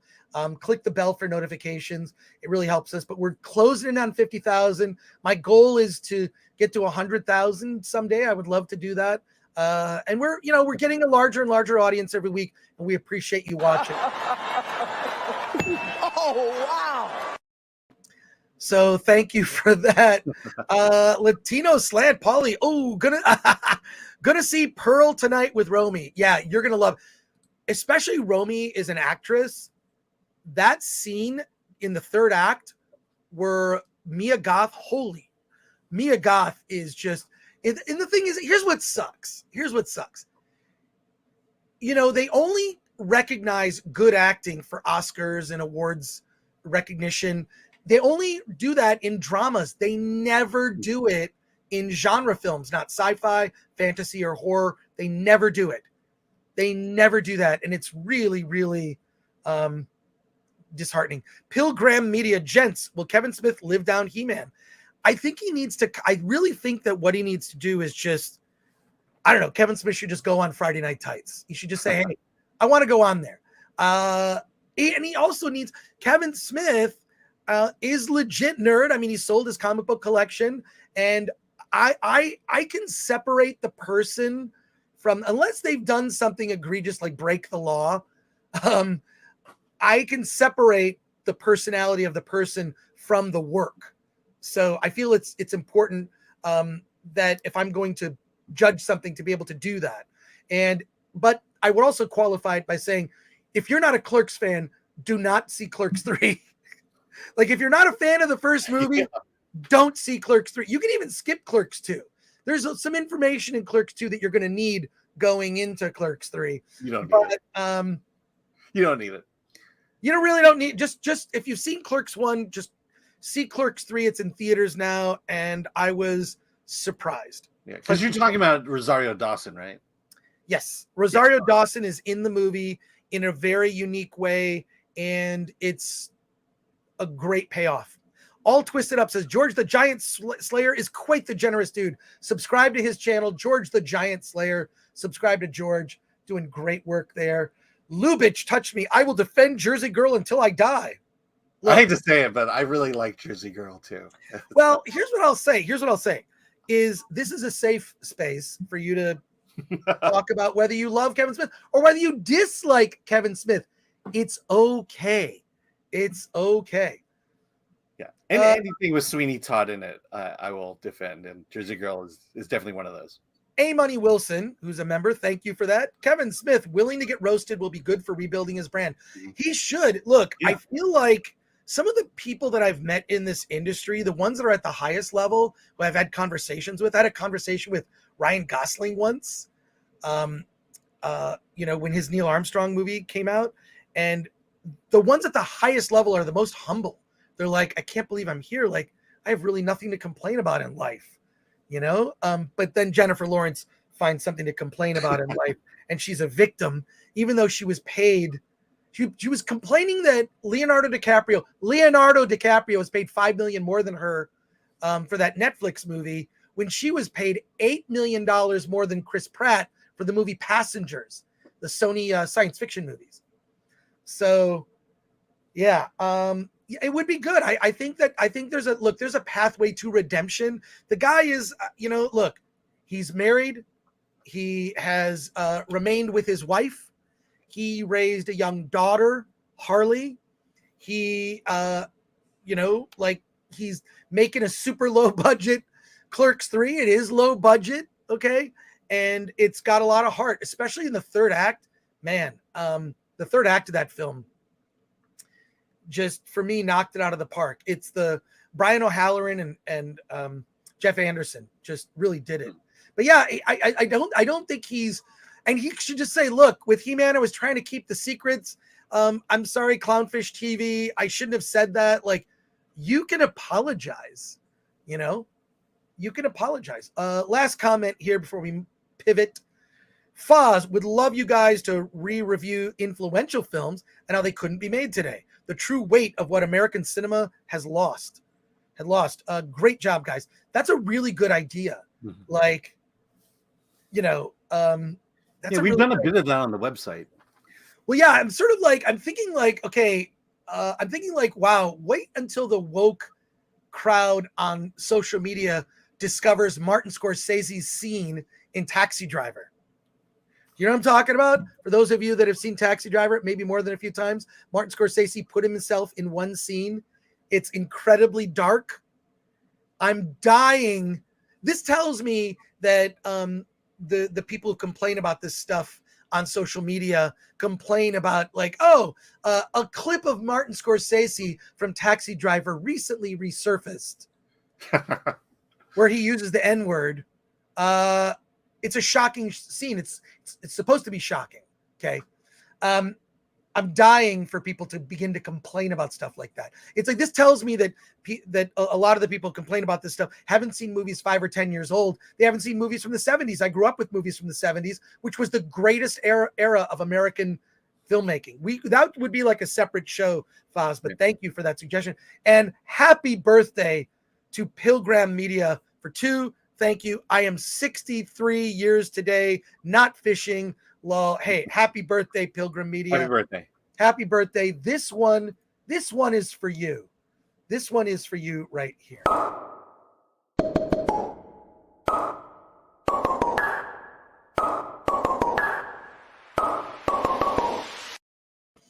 All right, moving on. I'm just glad I could fulfill birthday dreams. That's all. That's your birthday dream come true. Now, pivoting, we're going to talk about The Woman King. Alan saw The Woman King. Got to get the thing on here. Where is it? Yeah, there you go. There we go. Alan, you saw The Woman King. I saw it earlier this week. It is, I will say about this, it is about the Dahomey tribe in Africa who sold slaves to white slavers. Slavery was kind of a form of barter. It was a form of commerce. I am sure that the true history of this, which I don't know anything about, is somewhat sanitized, but at its, the way it's being marketed, I think is terrible. I think it misrepresents the movie. Yes, it's an action movie, but they're really trying to give almost like a Black Panther kind of Wakanda vibes with it. But it's kind of action movie we have not seen. It's brutal. It's very R-rated to me. I'm pretty sure it's rated R. Alan, can you confirm that? Yeah. There are some brutal deaths, but one of the things that they don't tell you, which would have been a better way to market, it's also the trailer, which I thought was awful, has this rap music that's in it. There is no rap music in it. All the music is, it's symphonic. It's a score. There's no rap song at the end even. Yeah, it's PG-13, and I will say a lot of the violence is off camera. Well, a lot of the brutality is off camera. It feels R. I mean, people get brutally murdered. Yeah. And yeah, there's some clever cutting, right? It's like Texas Chainsaw Massacre. You think you've seen something, you haven't seen it. And the thing is also at its roots of this story, it's also a mother-daughter story, a mother who lost a daughter, and it's about that coming full circle. I don't want to say much more about it because I want to get your opinion, Alan. I want to hear your thoughts. Yeah, I mean, I liked it. I think it's a solid B movie. Yes. B grade. I think what I appreciated about it was the things. I would say the woke and political stuff was what was keeping me from seeing this movie, and it's not there, and I appreciated that. It takes the movie takes place during a specific period of time. These women, these warriors, they were at the service of the king, the man king, and there's talk of independence and being this independent, strong woman, but no, they were there to serve the king. That was their reason. And they bring up stuff like why they can't have families while the male warriors can.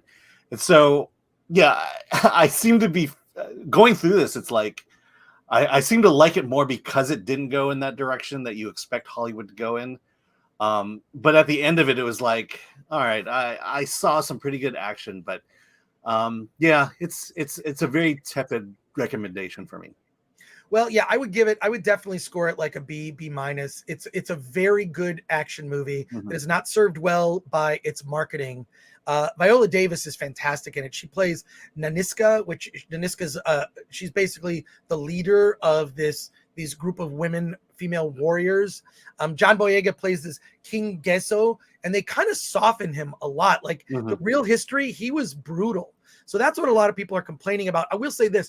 I think the complaints about the historical accuracy of this, I don't think they're fair, because I don't expect that out of a drama. I expect it in a book, in a history book. I expect accuracy, and I expect it in a documentary that's about history or true events. I would expect that to be accurate. But in a drama, you're gonna take license, okay? So my expectation also, just because you're the protagonist doesn't mean you're the good guy, right? I mean, this tribe does their scenes where they sell slaves themselves, right? They're trying to make it out in the marketing, which I think is terrible, that the colonizers are the bad guys. They're barely in the movie. They're barely in the movie. The colonizers, so to speak, are barely in the movie. It's really a rival tribe that is the Alan. Where are you going? Is your dog visiting? Yeah, my dog wants to get out of the room, and now she wants to hang out. So tell your dog to make up its mind. No, I know. Yeah, give me a second. Okay. Whoops. My whole setup is now falling apart. Yeah, and also I appreciate the fact that they fought like women. It wasn't. It didn't feel like it was an overly choreographed fight scene where you can just insert anybody. I think you could legitimately say that this is basically the roster of the UFC women's division. Yeah, they use spears and swords, but they're trying to compare this movie to Gladiator. No. They shouldn't, because you'll be disappointed. It's not Gladiator. But it's a type of story we haven't seen. This is what I would like to see more of. I don't want to see race and gender swap stuff. Please, can we just stop that? Can we do new stories? And I think this film deserves credit because, hey, this is a new story, right? And I am curious and would like to know about the real history. I don't expect this movie to teach me real history. Like look back at like any historical figure. They always embellish. They make the story. I mean, RRR. Yes, I am. You can fill out your bingo card. Somebody say bingo. RRR is incredibly exaggerated. The two characters that are based on real historical figures never actually met. They're based on real people, but it's like a superhero story. Might as well be like a Paul Bunyan or something, but this, I don't expect that of it. I feel like this film is being held to a different standard because, well, they sanitized it. Yeah, a little, because they're the protagonists. It doesn't mean they're doing good things. So they touch on it, but I feel like John Boyega, the way they portray him as being very likable, the real person. As the good king. the good king. In real life, he's not that. Okay. But I thought it was very good. And I didn't want to see this movie. I was not looking forward to it. Now, they're already doing this thing. Well, if it doesn't succeed, you know, You're racist. You're racist. And it's like, no, if it doesn't succeed, like the marketing is terrible. The marketing basically turned me off. It was like, I don't want to see this. I don't want to see that. And yeah, I feel like the marketing was the big failure of this film. If it fails, it's because of the marketing. And it's a very good type of action movie we haven't seen before. My expectation was, based on the trailer, is that this was like an exploitation movie. It was like a blaxploitation movie from the 70s. It would be like in line with that, but like with a bigger scale and a bigger budget. So honestly, I kind of wish it was. I think I would have bumped the score up if it was. But the other, to your point though, is this is an African story. And that's what we've been asking for, stories from Africa. And the other thing is, I don't know much about Africa in the early 1800s. And this gives you maybe not the most accurate glimpse of it, but it does give you a glimpse. And, you know, I'm always interested in that kind of stuff. Well, yeah, I just, you know, I would say a mild recommendation, like I say, a B. I'm not over the moon, but I was surprised. And it really annoys me that the marketing failed this film. It failed to add the mother-daughter aspect. Yeah. I feel like that would give it universal appeal. Tell the story of a mother and a daughter and the tragedy of what led to their separation, all of that. That's a universal thing that anyone can relate to. But the way that they marketed this, big mistake. I think it's going to hurt the film. You know, this movie has broad appeal. And that's what it should have been in the marketing, to say that this is for a broad audience and not for a specific audience with a specific message that's going to tick off the rest of the audience. Right. Well, I'm surprised it's PG-13 because I really thought like some of the stuff that happened, like, oh, this is R-rated. Yeah, but it's all off camera and through clever editing. Well, it is one of those things where if you go back and watch the Texas Chainsaw Massacre, it's a masterclass in editing. You think you have seen things. Mm-hmm. You have seen things in close-up. You've seen reactions. You've heard sound. You've never actually seen anything. Yeah, that's exactly what goes on in this movie. Exactly. Ragnarok says, we're going to go to comments here. Ragnarok says, Dahomey warriors portrayed as freedom fighters who in real life enslaved, fought to keep slavery, and owned slaves themselves. That's actually in the movie. They do have slaves, and they even use slaves for commerce. So I do think it's a sanitized version of that, but you're right. That's in the movie. You can't argue it. Yeah, absolutely. That what you're saying, Ragnarok, that's portrayed in the film. There's a conflict between John Boyega's character and Viola Davis's character. She doesn't agree with what they're doing, but it's like, hey, this is how we do business. So yeah, the idea is every time they have a battle, the winner takes the survivors and sells them as slaves. Yeah, they don't. That's in there. So I'm sure it's not 100% historically accurate, but it is a part of the story. And Toyo, in a historical drama, there is a difference between embellishing and telling a story that's the opposite of the truth. These women were not abolitionists. Yeah, but I don't even think I don't know that they even say that in the movie. Yeah, and I no, they're not abolitionists. And also, this is an action movie, and I don't think this aspires to be an action movie. It's not trying to be a social commentary. There's a little of it, but really, like, it's more than anything, this is just pure action movie that's got in the backdrop of this history. So not the Batman says, hey, now if the woke want realistic things in history, stop being pleasant, washed in movies, then they need to be held to the same standards. Okay. Luther Talbert, a member, thank you. This is the kind of movie we have all asked for, but then Mrs. Davis had to open her mouth. So no, I'm not going. Maybe I'm being immature, but I'm tired of actors thinking they can bully the audience. I agree with you on that. If the movie fails, it's because they failed to convey what the real story is, which the trailer misrepresents this film. It misrepresents this movie. You just feel like, why are these actors going out there ruining their movies? Why not just let the movie stand as it is? Well, it's like you're you're just shooting yourself in the foot when you do stuff like this. Well, I feel like these actors should watch some YouTube channels, maybe.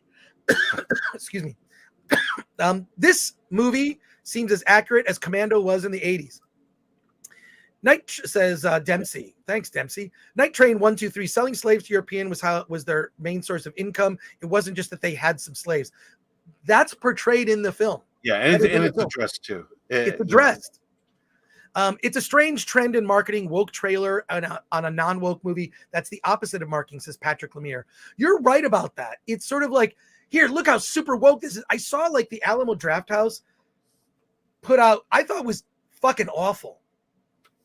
They put out this thing like, it was in their email newsletter. The Alamo Drafthouse put out this thing of like, yeah, get back at the colonizers. You'll hold your fist in the air after you see the Woman King. And even the title of this movie, I think, is terrible. It's only really mentioned at the end. It's stupid. It's a stupid title for this movie. It's something that may be tested in marketing, but doesn't even represent the film. And then they had to kind of shoehorn it in at the very end.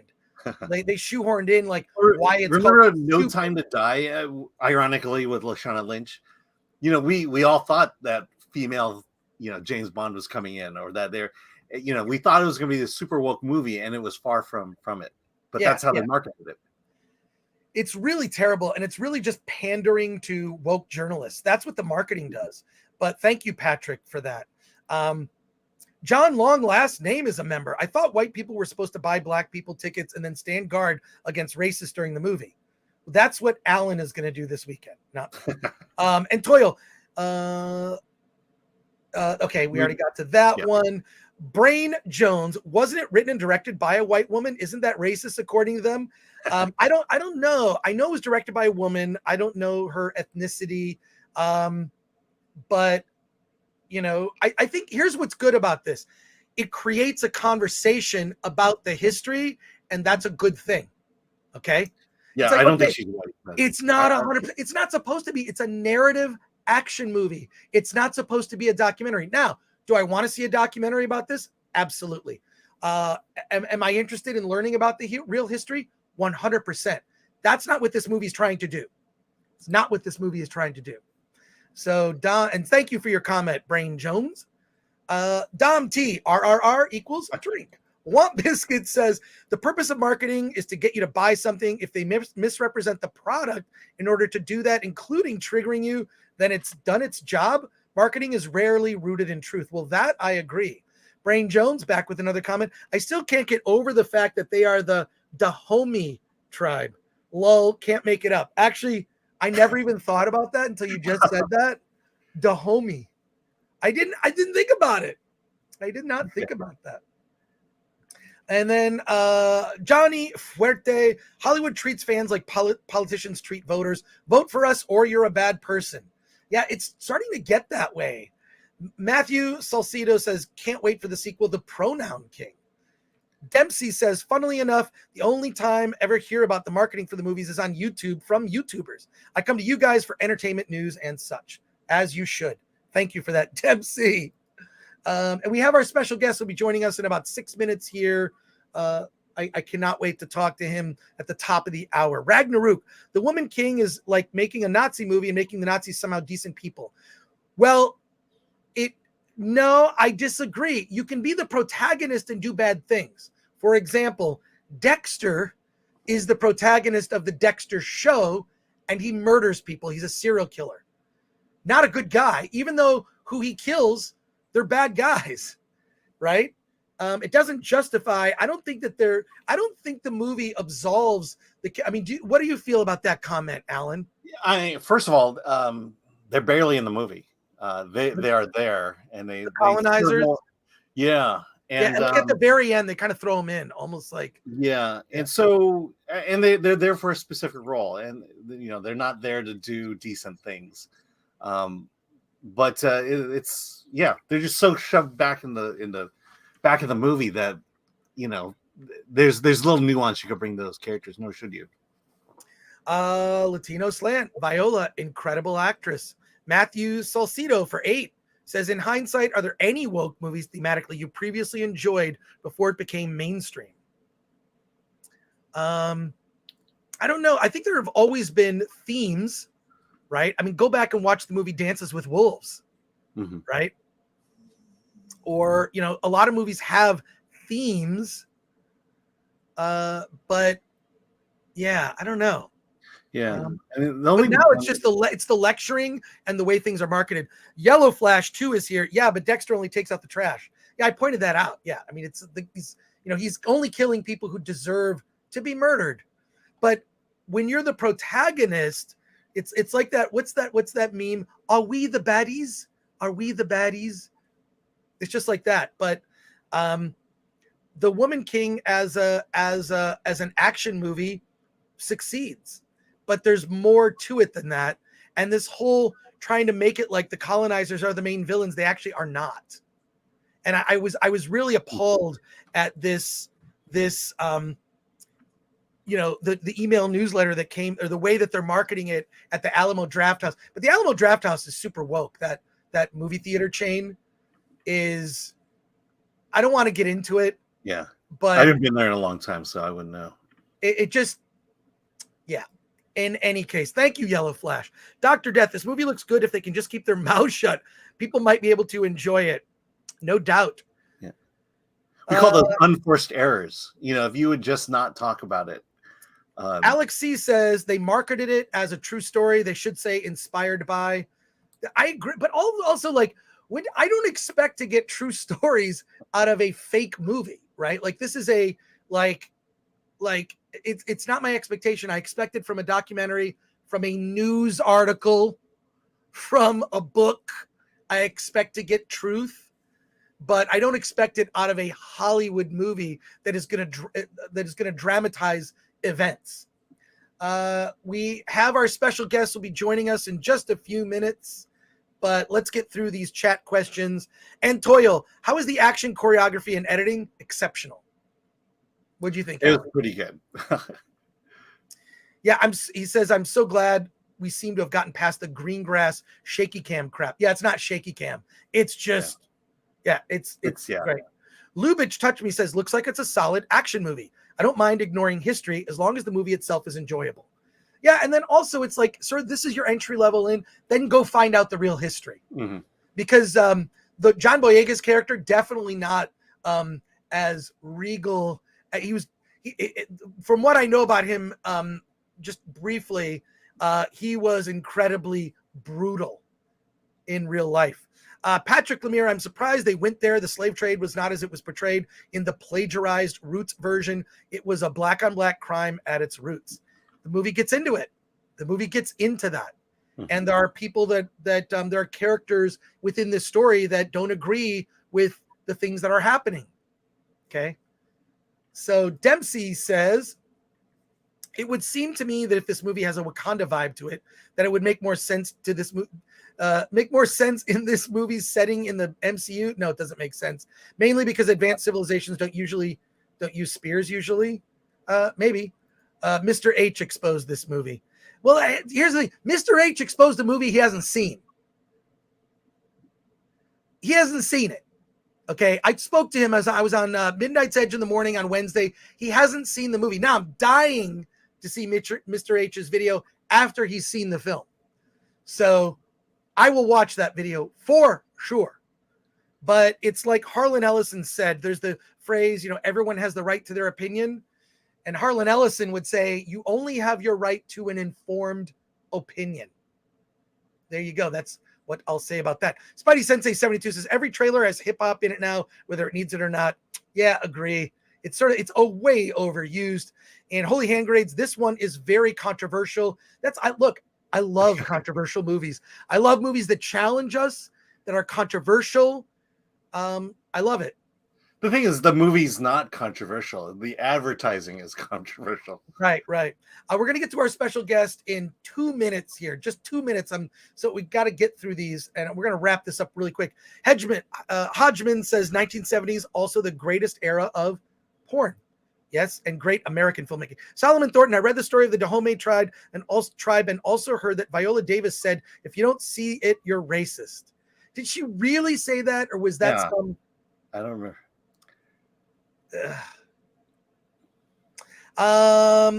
Luad DCM 20. This has a 94% tomato meter and 99% audience rating. Really? I'd say it's a B, more like 80% for me. Yeah, but I mean, again, Rotten Tomatoes is a percentage of people who like the movie versus didn't like it. And I could see a lot of people liking the movie. Gabriel Quiroga, my apologies. Hi, Chris and Alan. Seems like white people are always guilt tripped for having slaves. Does this movie open a discussion that slavery was an industry? Yes. Yes. I mean, I don't know if it opens a discussion, but it definitely reveals that. It's more of a statement of fact. Again, you know, every time they would win a battle, they would take the survivors and then sell them as slaves. It's like plundering, like, oh, these are our riches, the humans are resources in effect. So I don't think the film sugarcoats that. But it also doesn't hit you over the head. It's just like, that's part of that world. It's also a tragic story of a mother and a daughter. Yeah, and it's played throughout the story as well. Yeah, we're gonna talk about Andor a little bit more at the end of the show. But for the next 15 minutes or so, we have a special guest who I'm very excited to have on the show with us today. Let me set this up. I have to set this up. Louis Schwartzberg is a documentary filmmaker that is I have grown to love. His work is not just documentary informed, but also very spiritual. A film that he released last year, and it's also on Netflix right now. And I strongly recommend that you see his movie, Fantastic Fungi. It's absolutely beautiful. It's about mushrooms, and it's about their potential medicinal benefits and how this needs to be studied more aggressively. I mean, I really believe a lot of what Louis talks about in the film, that in nature there may be the cures for all that ails us.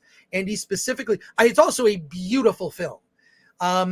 You can have a slight rain, and within less than 24 hours, mushrooms will bloom, and he captures them in an incredibly beautiful way. The documentary is on Netflix now, Fantastic Fungi, but his new film, Gratitude Revealed, is now coming out. I'm excited to talk to Louis about the film. He's joining us today. Louis Schwartzberg, thank you. Really great to chat with you, sir. Oh, great, Chris. Great to be with you. Great. Let me get this set up here. I want to feature you front and center. Before we talk about the new film, Gratitude Revealed, tell us about the reaction to Fantastic Fungi. It's stunning. It's part nature documentary, medical documentary, but also has a spiritual level to it. You've seen how people reacted to that film. What are your thoughts now? What's the takeaway now that the film is out in the world and a lot of people can see it? Yeah. Well, just like you, Chris, it's been a struggle to do things that are unique and different. You know, Fantastic Fungi was released in late 2019. There weren't any distributors that really were interested in it. So I took the bold step of distributing the film independently. I think the timing was great because in 2019, the psychedelic renaissance was just beginning to happen with all the research at all the universities. 60 universities across America are currently doing research how psychedelics can treat trauma and PTSD. But it's really great that it took off and really catalyzed the movement, because so many people were afraid to talk about, let's say, psychedelics. The film isn't only about psychedelics. I get into the film about psychedelics. The film gets into psychedelics like about 2/3 in. First, I showed the beauty of mushrooms, the beauty of nature, the fact that it can heal the planet, the fact that it's the greatest natural solution for climate change, because CO2, carbon gets stored underground, and sequestered. 70% of all the CO2 the plants and trees take in is sequestered in the mycelial network. That's like the root system of mushrooms. The fact that they can heal your body. Lion's mane for Alzheimer's, turkey tail for cancer. These are things we need to study. And finally, we're opening our minds and allowing scientific research on psychedelics, which is really important. I actually just finished one in Santa Monica. We did a clinical trial where people watched my Rhythms and Patterns of Nature at the Pacific Neuroscience Institute to treat alcohol addiction. So they're watching beautiful imagery of nature while they're coming on to psilocybin, and then they lay down and do the eye shades for 2 hours. And then I have a short video to help them get grounded, beautiful shots of the earth and shafts of light. And isn't it kind of shocking that we're using a Schedule I drug to treat people with alcohol addiction, which has tens of billions of dollars of marketing, pushing people to, die of alcohol? I mean, alcohol by far is the most dangerous drug. More people die of alcohol addiction and accidents by far than any other drug. And when you look at the scale, I've seen it. Mushrooms are at the far right, and alcohol is at the far left. But I think it's really, look, it was number one on Apple TV for a long time. Then it cracked the top 10. So just like the support you give to indie filmmakers, I mean, let the audience decide. Let's get rid of these gatekeepers, because guess what? The audience proved that there was a market, and guess what? We got 100% on Rotten Tomatoes, which is shocking. And only 4 or 5 films that ever get that highest score in that year. And so even the critics liked it, which I'm shocked.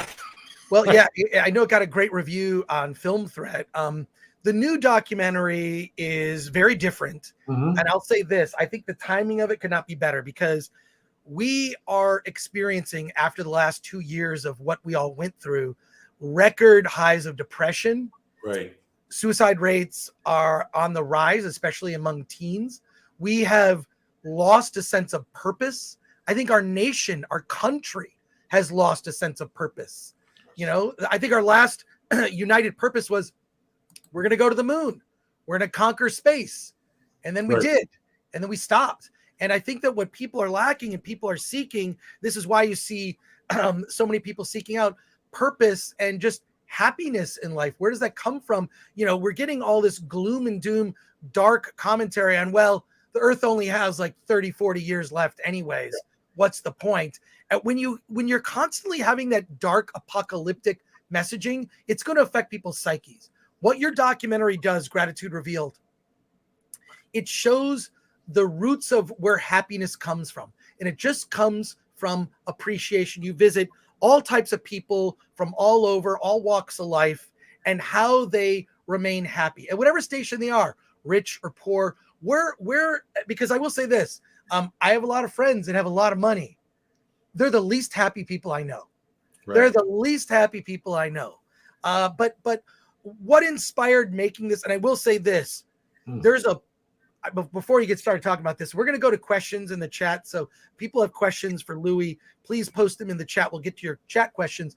But there is a poem at the end of the film that got me about a couple in love at kind of the end of their lives that will rip your heart out. It's told in kind of animation, and my God, Louis, I just want to compliment you on that. Thank you. Say, I'd love to see that released just as a little short, that poem. Fantastic. But what made you decide, hey, I'm going to make a film about gratitude, which is a concept? Right. Well, a couple of things. First of all, during the pandemic, I really couldn't go out and film, but I've been wanting to make this movie for decades. I did a 2014 TED Talk where this gratitude montage that's on YouTube was on it, and it went viral. It's had over 20 million views. And so I knew that obviously there was something there. And this topic of gratitude has always, I think, been in my soul, because my parents were Holocaust survivors. Growing up under their roof, I saw how they appreciated all the little things in life, like food on the table, a roof over your head, a job, the miracle of having children. And that kind of made me always aware that it's the little things in life to make the world go round. That's why I made a film called Wings of Life. It's on Disney Plus about pollinators. Meryl Streep is the voice of a flower, getting bees, bats, hummingbirds, and butterflies to come get her, to move her DNA around so that life can flourish. And who benefits? We do. We're the beneficiaries. That's where fruits come from, nuts, seeds, vegetables. Without that intersection, there would be no food. And then, so I've always been aware of gratitude and appreciation as being, the path that is fulfilling. And right now, I totally agree with you, Chris, there's a lot of things happening. We got environmental degradation. You talked about that. Coming out of this pandemic, where, again, what did we take for granted? Having food and with family and friends, having a meal, sharing dinner, again, the things we take for granted when they're gone, that's when you realize it. And then, of course, the political discourse in this country is terrible right now. All these politicians can grab your attention by being outrageous, by being vulgar, but by saying things that are racist, which is like pressing the fear button. So when you're in that negative fear world, that spiral, you don't want to give your agency to that space. Think about it. Because if you're in, I think you have to be aware of what's being said. But if you're constantly in that quote unquote, fear world, then you're never going to let the good things come into your heart. And when you have, appreciation for the little things in life, it stops that negative spiral of rumination, which we all go through. We're spiraling out, we're thinking about what's wrong.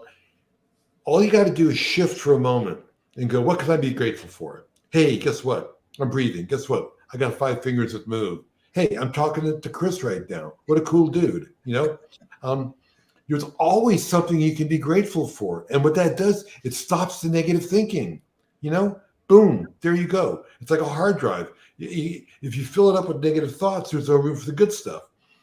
If you fill it up with good stuff, there's no room for the negative stuff. So it's not an antidote to all these problems. It's a baby step in the right direction. And you actually have to develop a muscle to exercise and savor the good things that happen to you. Because we always are problem solvers, guys especially, right? It's like we just go put out this fire, put out that fire, fix this, fix that. But when something good happens, to be able to be grateful for, wow, a cup of coffee that tastes great, that enables you to then start going in that direction that makes you wake up and become aware, what? This could be heaven on earth. We could be the change we want to be. Hey, if you don't like that party, let's throw another party. Let's throw a better party, right? Yeah, I want to just comment on what you're saying. Your film really touched me. And is it available, like Gratitude Revealed? Is it available on video on demand, or how can people see it? Well, yeah. So not yet. Today, we're opening up in theaters, 15 cities across America, including great. Australia. So LA, San Francisco, New York.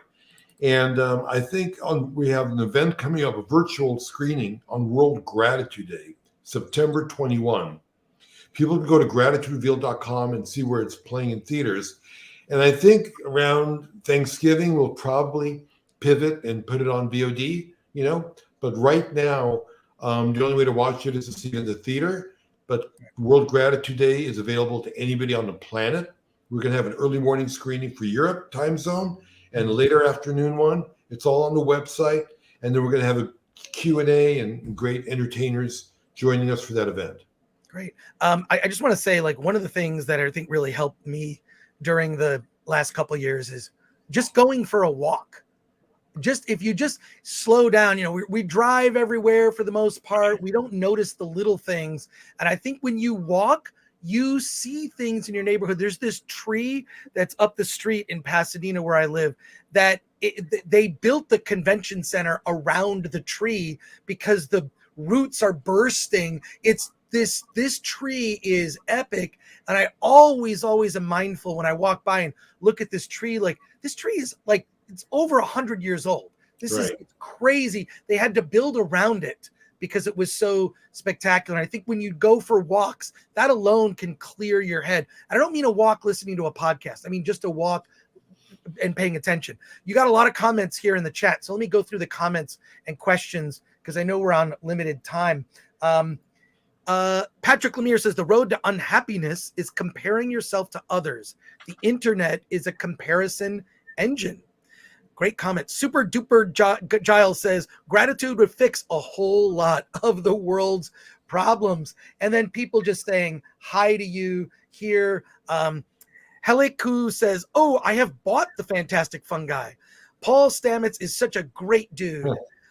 Cameron Belt says, thank you, Louis. Holy hand grenades. Welcome, Louis. Welcome. Greetings, Sir Louis, says Solomon Thornton.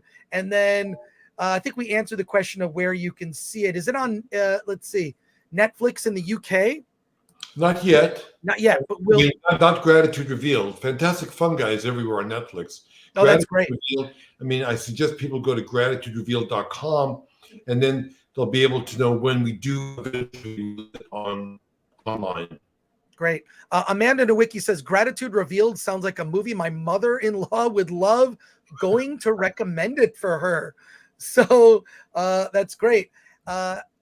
Solomon Thornton, happiness is all about finding what you love and enjoying life to the fullest. Anyway, what other projects do you want to do? Well, I think after this one, I'm actually going to do another film about wonder and awe. I think wonder is the intersection between art and science. And that's what most meditative practices or spiritual practices or science and art wants to do. It's about curiosity and wonder. It puts you in the moment. And when you're there, you're connected to the eternal. Another bunch of questions here. We'll go through them quick. Holy hand grenades. Question for Louis. What's your psychedelic of choice? That assumes I know the answer to that. But I would say I like mushrooms because they're organic. Yeah, there you go. Fantastic Fungi was amazing, says Goober. It's parts of that film are hypnotic. Like you've made nature documentaries in the past, and there's something about that you can just point your lens at. You talk about this in the doc at a flower, catching it in bloom. That's not you make it look easy. That's not a super easy thing to do. It could lean another way and it's out of frame or whatever. It's something that you have to be careful with. I think when you make the ordinary extraordinary, that really does blow your mind. Because like if you see like a Star Wars movie, spaceship blows up, it doesn't move the needle. That's why all these action flicks get more and more extreme, because it doesn't affect you because it's fake. But to see a mushroom grow in front of you, to see a flower open, the brain's going, what the fuck is that? It's like, I thought flowers don't move, and now I'm seeing them dance to the light. I can't pigeonhole it. Is it real? Is it unreal? Because part of your awareness is if you've already seen something 100 times, you don't analyze it, which is, I guess, leads to taking it for granted. We've got 3 more quick questions here. I'll go through them. But Dempsey has a comment. That shelf is pretty impressive. Seriously, I guess you've got a few awards. So there you go. That's good. I've got no other shelf space in my studio. So there they are. Everything else is like flat walls. Clayton Homer's question, how do we reverse the decades-long stigmatization of these types of drugs? Feels like people are so against entertaining any potential healing aspects.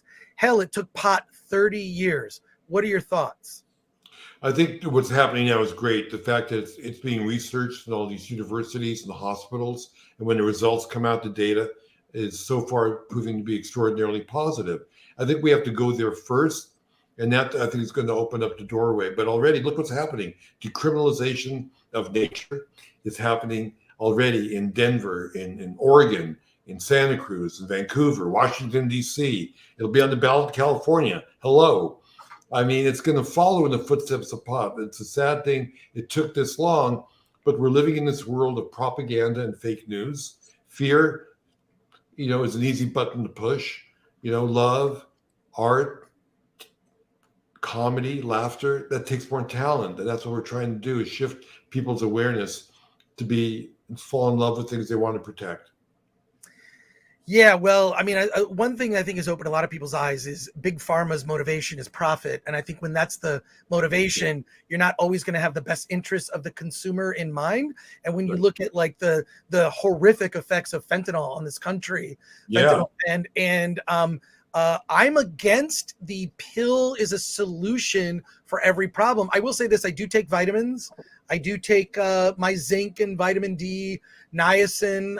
There's certain things I know are good for me, but they're just over-the-counter vitamins that, I seek out. I'm very suspicious when I'm recommended. I had my appendix out about 18 months ago, and they gave me all these pain pills. I said, I don't want them. I said, I'd rather just feel the pain. And I didn't take them, and it hurt for a couple days. A week I was not up to my 100%, and it was fine. No way was I going to take those pain pills. So Yeah, I mean, what is pain? It's just like your body telling you there's something that needs to be addressed. You don't want that warning light to go off, just like in a car. So it's good to be aware of what's happening. When it's gone, good. Now you know it's gone. It wasn't like, blocked. And look, you're right about big pharma. I mean, it takes tens of millions of dollars to get anything approved through the FDA. That's why, like the vitamins you talk about, you can't make a medical claim that they're good for you. The FDA doesn't allow that, and so it keeps big pharma, big money. Only certain things get approved, and they want to only approve, drugs that you become addicted to or that you have to take. I mean, look at Zoloft and all these antidepressants. You take them for 20 years. The cool thing about psilocybin, one session, maybe two, is all that you need to be able to have a self-realization moment. Another quick question here. Luad CM20 says, did you find any inspiration for this from Werner Herzog's film Happy People? I haven't seen it, so I can't answer that. Okay. Glenuccio has a question. We'll end on this question here. What's the X factor a filmmaker needs in order to make a genuinely effective documentary that hits the audience in a deep way? Man, I will say this. If you're talking about deep way, your films are always very spiritual. I mean, they're not surface level movies at all. Any thoughts on that? Absolutely. I think it has to be emotional. I think you have to appeal to the heart. And, I've never claimed my films are spiritual. I'm glad that you've expressed that, Chris, but I'm just trying to, open your heart. And I love the fact that people feel it's spiritual, transformational. That's great, but I don't promote it as that. So again, if you appeal to the head, like what's logical or what's moral, it's not going to move the needle. It's not going to change behavior. Look, I want to change behavior. Am I going to do that? I'm going to appeal to the heart. I'm going to make you fall in love with things. I'm going to use beauty, and that's going to shift your awareness, shift your behavior, and make the world a better place. Well, Louis Schwartzberg, I just want to say thank you for spending time with us on the Film Threat Livecast here on a Friday. Gratitude Revealed, go to gratituderevealed.com. September 21st, there'll be a virtual screening with time zones all over the world. And eventually, I'm sure the movie will be out on VOD. But also, if you have not already, check out Fantastic Fungi. It's on Netflix. It is absolutely transformational and inspiring. And I'll say, Louis, for me, as a filmmaker myself, you're an inspiration. So thank you for spending time with us today. Thank you, Chris. You're awesome. All right. Take care. See you soon. All right. Bye-bye. Bye-bye. What a great dude. That's awesome. Fantastic Fungi, that movie it's practically an art film. It's just so stunning, the photography in that. So I was just riveted seeing that film. Yeah. We're gonna continue to talk about, I want to say shout out to Alex from NPRM. Thank you so much for helping us out. Love Louis and his work. But let's go to our chat here. Any final questions as we wrap things up? We still have 350 people watching us live today, which is great. I think we're building more and more of an audience, and we appreciate that. We're spiraling closer to 50,000 subscribers. I've got a very special Alan video, very special Alaning treat that will be unveiled when we reach 50,000. Dempsey, I think we have t-shirts coming too. And yes, we got there's very special 50,000. When we get to 50,000 subscribers, very special Alan treat that will be coming. Dempsey is a member. Thank you. Wow, good one. I didn't want to interrupt him. What I find interesting is, why is positivity in film such a hard sell? Yeah, I don't get that. We live in this time where it's going to be dark. Oh, this movie's going to be dark. Oh, it's going to be dark. It's evil. Going to call out the patriarchy. It's going to call out this. How about something that just inspires you to, be a good person, live a good life, maybe an act of self-sacrifice. These are things that I think that are the key. That I've generally been a positive person. I mean, I have kind of a sarcastic sense of humor, but I'm a positive guy. I want all the Star Wars to be great. I mean, that wasn't the case with Kenobi, unfortunately, but Jarek Lolake says, wonderful interview. Anonymous says, thanks, Louis. Dempsey says almost 500 likes. Smash that like button. We appreciate it. It helps get our videos recommended. And great positive interview, says All Twisted Up. That's awesome. And Dempsey says, because misery loves company. I guess I just see a lot of I see a lot of people, especially on Twitter. I think it's the worst platform. It just encourages it encourages extreme views and hate, and negativity. Yeah. And when the algorithm is pushing the negativity over the positivity. Yeah. But it's Patrick Lemire says Lucas made Star Wars in reaction to downer cinema in the 70s. That is absolutely true. He said the movies in the 70s were pretty dark, right? I mean, it was right after it was just, the Nixon presidency, I think, brought this country down. I just think that there's so many events, Vietnam, just the country was in a lull, and cinema reflected that. It was dark. A lot of the movies were dark at the cinema, even ones I still love, right? But and go back, watch Rollerball now. Watch the movie Rollerball now. There's a whole thing about disinformation, misinformation. Jonathan, who's the lead character in Rollerball, he wants some information. He goes to a library. There are no real libraries. He goes to this library because he just wants info, and it's basically may as well be Google. And they're like, "Oh, I'm sorry, that information is just not available. We don't have that. Oh, that was destroyed." It's very, very Brave New World 1984, like just sort of underneath the surface. Watch the movie Rollerball, made in the 70s, great science fiction made in the 70s. But George Lucas made Star Wars in reaction to that. He said, there are no heroes for young children. I want to make a fairy tale for kids. That was the inspiration for the first Star Wars. That was his motivation. Anonymous says, this channel definitely deserves more views and subscribers. Yeah, I don't know how to do it. I'm sure I said some words I'm not supposed to say. There's certain topics that are verboten, I know, in YouTube's algorithm. Someone needs to school me on this. Someone who knows about YouTube should help this channel, because I don't know about YouTube. I'm learning. But I appreciate being able to have these conversations, talk about films, and then also like maybe make you see something you wouldn't have seen if you didn't watch this channel. And then in addition, bring you filmmakers that you can have direct access to. Because we've been offered we've actually got a good interview coming up next week. I didn't tell you about this, Alan. Oh. It's Greg Mottola. Greg Mottola is coming on the show, the director of the new John Hamm movie, Confess Fletch, which I think it's in theaters now. He's coming on Wednesday. So next Wednesday, we'll have him on at 3 p.m. Pacific time. But yeah, thank you, Anonymous. I still don't know what I'm doing, but I appreciate that you like it. Really Old Movies says, his positivity made me interested in his movies, and I work in drug and alcohol prevention for youth. 100%. You got to see Fantastic Fungi. It's it definitely feels spiritual. I think it's also the visual style that Louis has. He comes at it from a nature photographer and filmmaker, and now he's exploring these topics. His new movie, Gratitude Revealed, I cannot wait for you to see it. Like I say, there's this poem at the end. I really hope Louis just makes a video of just the poem and puts it out there. First of all, you're gonna get choked up and weepy, but also just that poem and the story of this poem will change your life. I think it's that good. They talk about movies that'll change your life.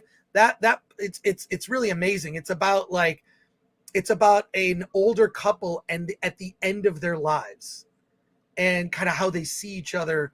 I don't want to say anything more, but I'm hoping Louis does that. No Misery on the Slant. Give Paulie a sub there. Love Latino Slant. Mariusz, great interviewing guest. Keep going, Gore boys. Sounds bad. Robot Dudes. This is why Peter Jackson's Lord of the Rings is so great. It is hopeful and full of heroism and self-sacrifice for you fellows. In fact, I think I talked about this on another stream. I watched The Two Towers again recently. I watched Fellowship and Two Towers. The end of The Two Towers, Sam has a speech he gives about about hope and about they have to continue on this mission, like no matter where they are. It's really dark. A lot of the events that happen in Two Towers, pretty dark. Yeah. But he gives a speech about hope, and it's beautiful. And I don't get any of that from whatever Amazon's trying to do. I don't get any, and almost no mainstream Hollywood releases have positive messaging, heroes, real heroism. I think that's the biggest problem with woke messaging is that there is no hope. All it is, it calls out the horrors of the past and gives us no solution and no endpoint that things will ever get better. Yeah, all twisted up. You sold me. I'm gonna watch Fungi tonight. Well, there you go. Yeah. Quick thing. Quick on that. Brie Larson does the narration. So I hope that doesn't bother you. It's not a Brie. I mean, she's barely, but like, hey, does it help sell the movie? Fine. If it'll get people to watch it. But I don't know. Like, Romina Jones, folks are letting YouTube control our language in the name of algorithm. Don't fall for it. Yeah, I don't really curb. I mean, there's certain words I feel like maybe I try to speak in a roundabout way, but like, yeah, if we're going to talk about like depression and suicide, that's just a reality. I really feel, I feel fortunate that I raised my kids before social media was a thing. It was sort of like the end of high school where social media started to like, become a thing for them. Neither of them care or use social media that much. I'm very proud of that. I use social media more than they do, but I use it primarily for work.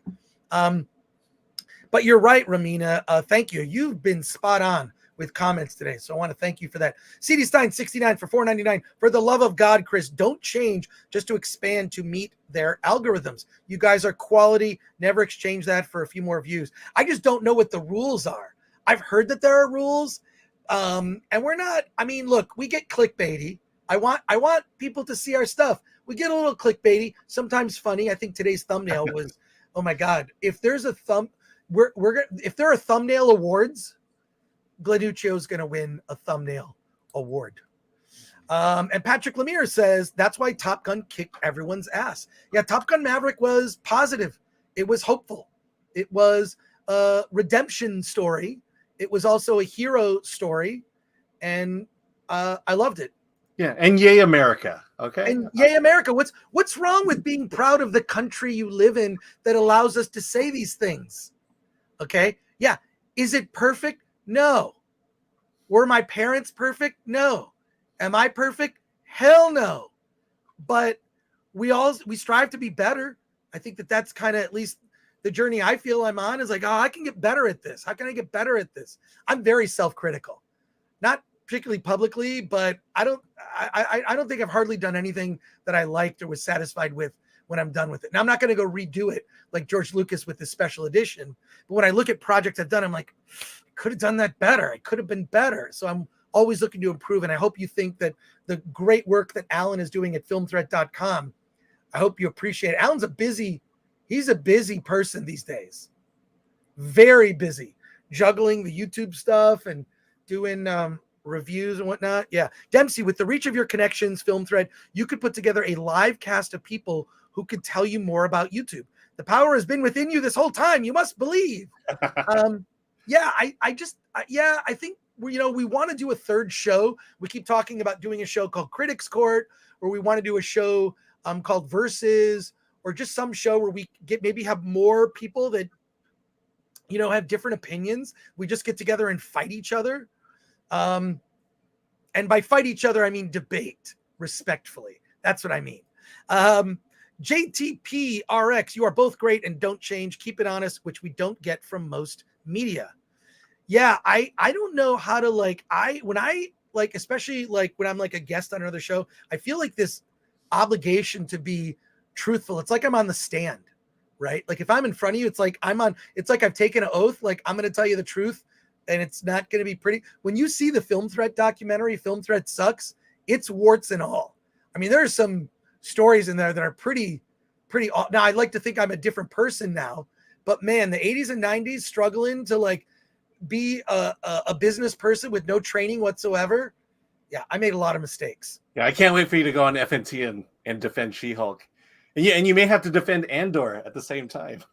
I don't know. We'll see. I think that Andor, I'm not 100% convinced. Am I interested in seeing what happens next? Yes. I suffered through the Kenobi. I don't feel I'm suffering with this show. I feel like Andor, I'm enjoying it's going in a good direction. It's going in a good direction, but my other thought in my head is like they could just change the spaceships and it could just be a different show. And would I like this show if it wasn't Star Wars? I don't know if the answer to that question is yes. Like if this show was not Star Wars, would I watch this show? I'm not sure. So, and Anonymous says, but you guys deserve more views for sure. Thank you.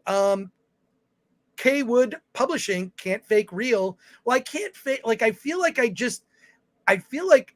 maybe just like, I just got to like tell you like what's true. This is true. And also this is my truth.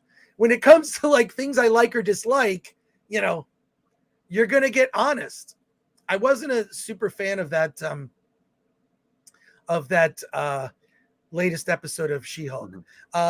We're going to go through these and we're going to wrap it up in about 5 minutes here. But Deanno for £5, thank you. And a member, YouTube will say you broke the rules while not telling you what the rules are. I hear that all the time, and I watch a lot of other channels because I want to know how to like, okay, well, how do I do this? We still have 370 people watching. We're not even talking about Star Wars. Kind of roundabout. Someone needs to sue these companies and say, look, lay out your community standards. Tell us what the community standards are, and then hold everybody to it.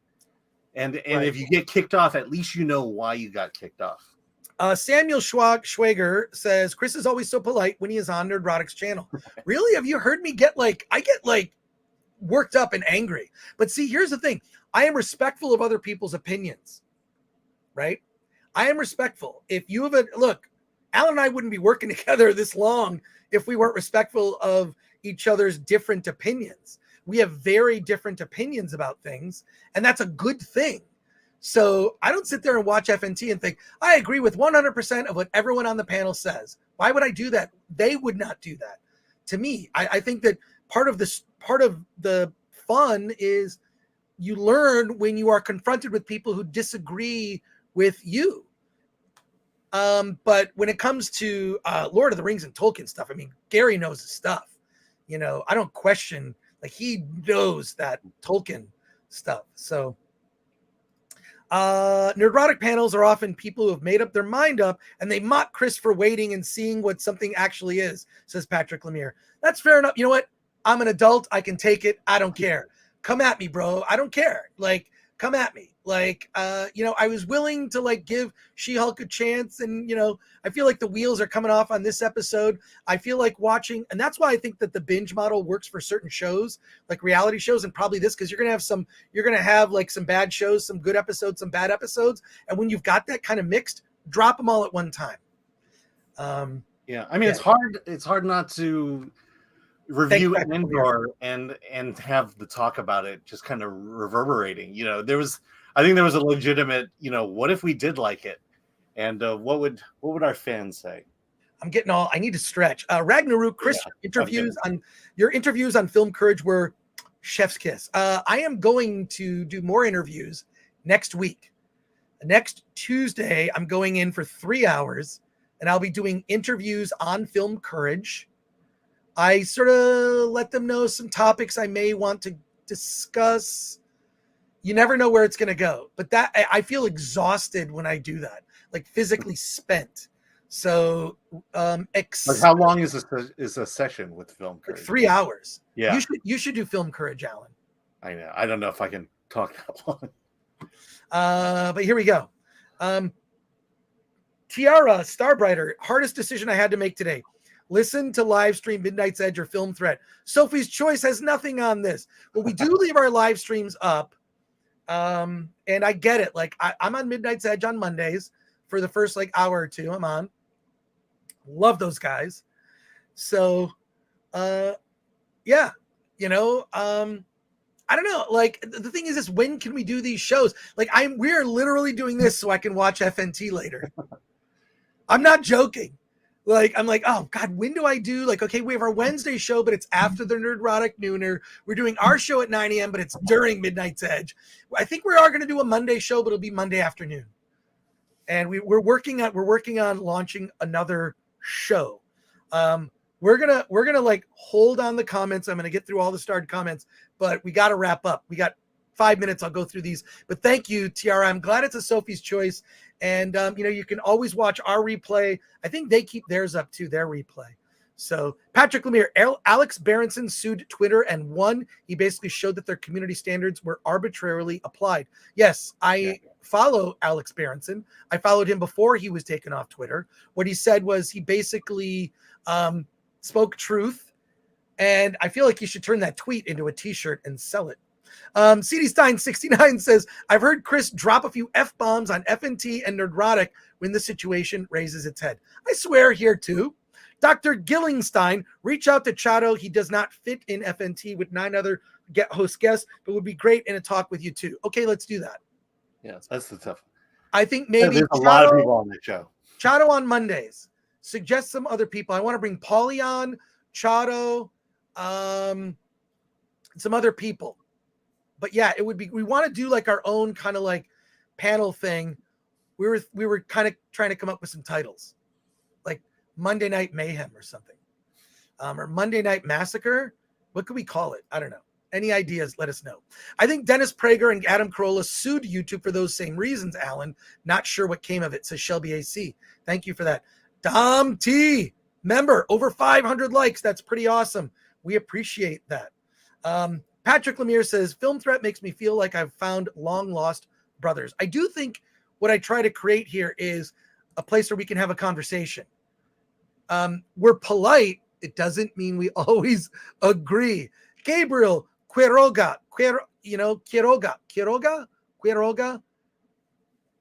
I'm so sorry.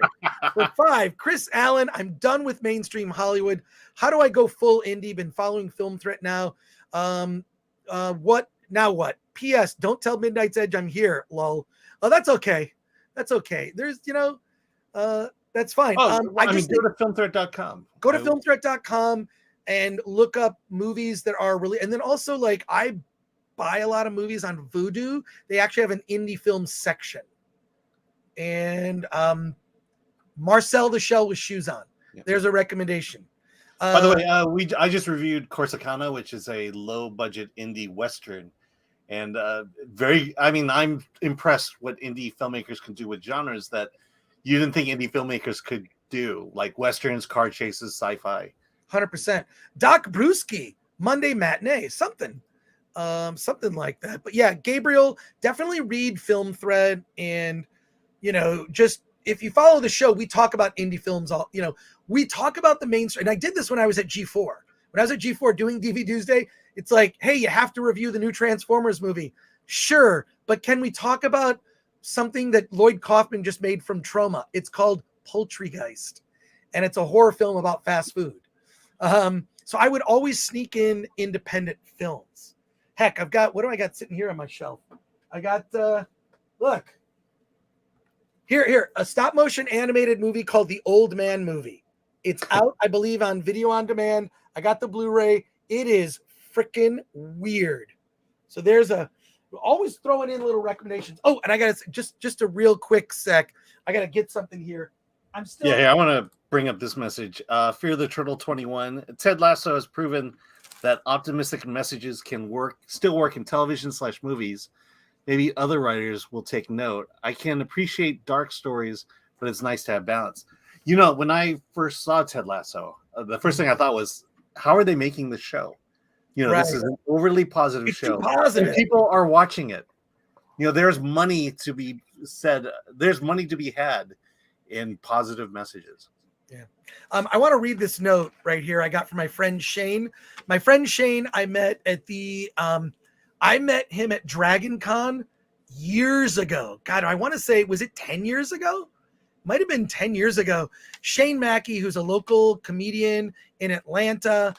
Whenever I go to Dragon Con, I have a Dragon Con shirt that is like the Marriott carpet. If you attend Dragon Con, you know exactly what I'm talking about. I bought a collared shirt based on the design of the Marriott carpet. But he sent me this note and a whole bunch of cool, sent me like a Dragon Con.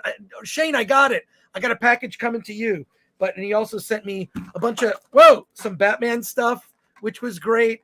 And I love this. Look at this from artists, local artists at Dragon Con. He says it's a little Batman heavy, which I love. And then he sent me the souvenir program guide. Shane, I'm just letting you know I got it, man. And then this is so awesome. I have to share this with you. It's a print, Gotham City, the 1966 Batmobile.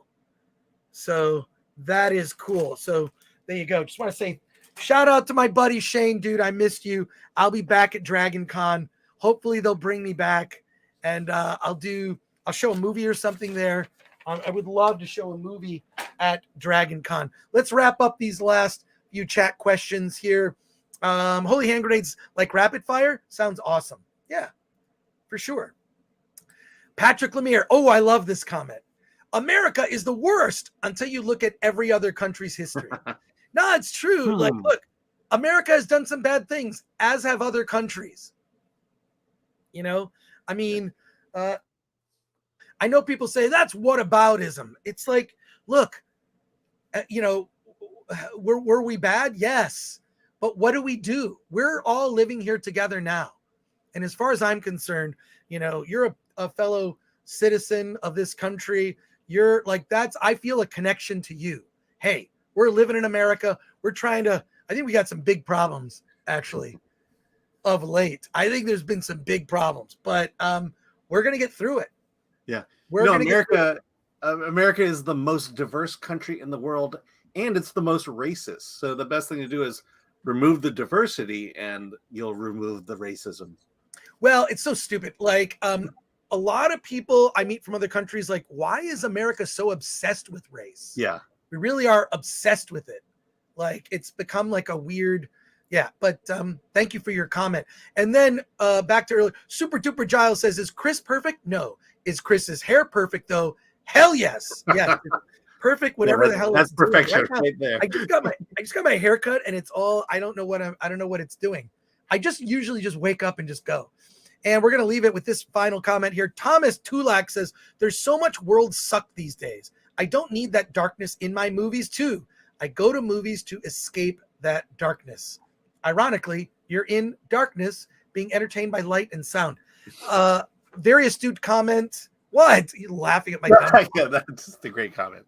Oh, there you go. But Thomas, thank you for that. I want to thank everybody here. I want to thank my my colleague, Alan Ng, the editor-in-chief of filmthreat.com. Go to filmthreat.com. Check out, we post like 3+. Well, actually, we're doing a film festival. It's a lot more. Yeah, I mean, Toronto is going on right now, and we're posting a lot of Toronto films. We have a writer there that's writing reviews for us. Alan is doing some reviews. You can scroll through if you go to the front page of Film Threat. Every day there's probably at least 3 reviews, if not 5 or more, of a lot of indie movies, mainstream movies too. You can see what we think. We are on Rotten Tomatoes as an outlet. And there you go. But I also want to thank Glanuccio, our producer who's been monitoring the chat, kicking ass. He's keeping things going. And I also want to thank you, the viewers, not only for tuning into the show, but you're a part of the show. So our conversations will continue. And I appreciate now we're getting, we had like 450 people, I think, at our height, maybe close to 500 people. Like, we can get that. Like, I really like to get us to like 1,000 regular viewers every time we go live. That would be great. And we're kind of halfway there, getting halfway there. So that I appreciate it and hope you like it. Look, Shelby AC, Film Threat chat is the best chat. Will join us on Wednesdays and Fridays, and we are going to be coming up with another show. And then also become a member. If you just go to our membership tab, become a member, you'll see just weird stuff that we post, Alan's videos, and you'll get exclusive member content, and we appreciate that. And with that, Alan, what are we? Wait. Let's get out of here. Were you ready? Can I do it too soon? No, I gotta. Okay. You queuing up? With that.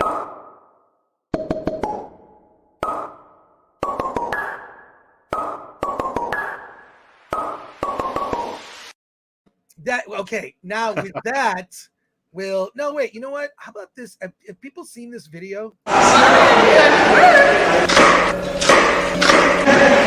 Incriminating, actually. Think so? Yeah, I think so. I should have had you come and paint this. But yeah, the L, it kind of looks like Laverne and Shirley. Reminds me of kind of 70s. But it'll be good. It'll be good. All right, that was from a photo shoot with Tracy Lords. So were you dyeing your hair then, or I think that no. I got my first silver hair when I was like 19, but yeah, that's plays into the documentary. Holy fucking shit, these reviews are delicious. All right, let's get out of here.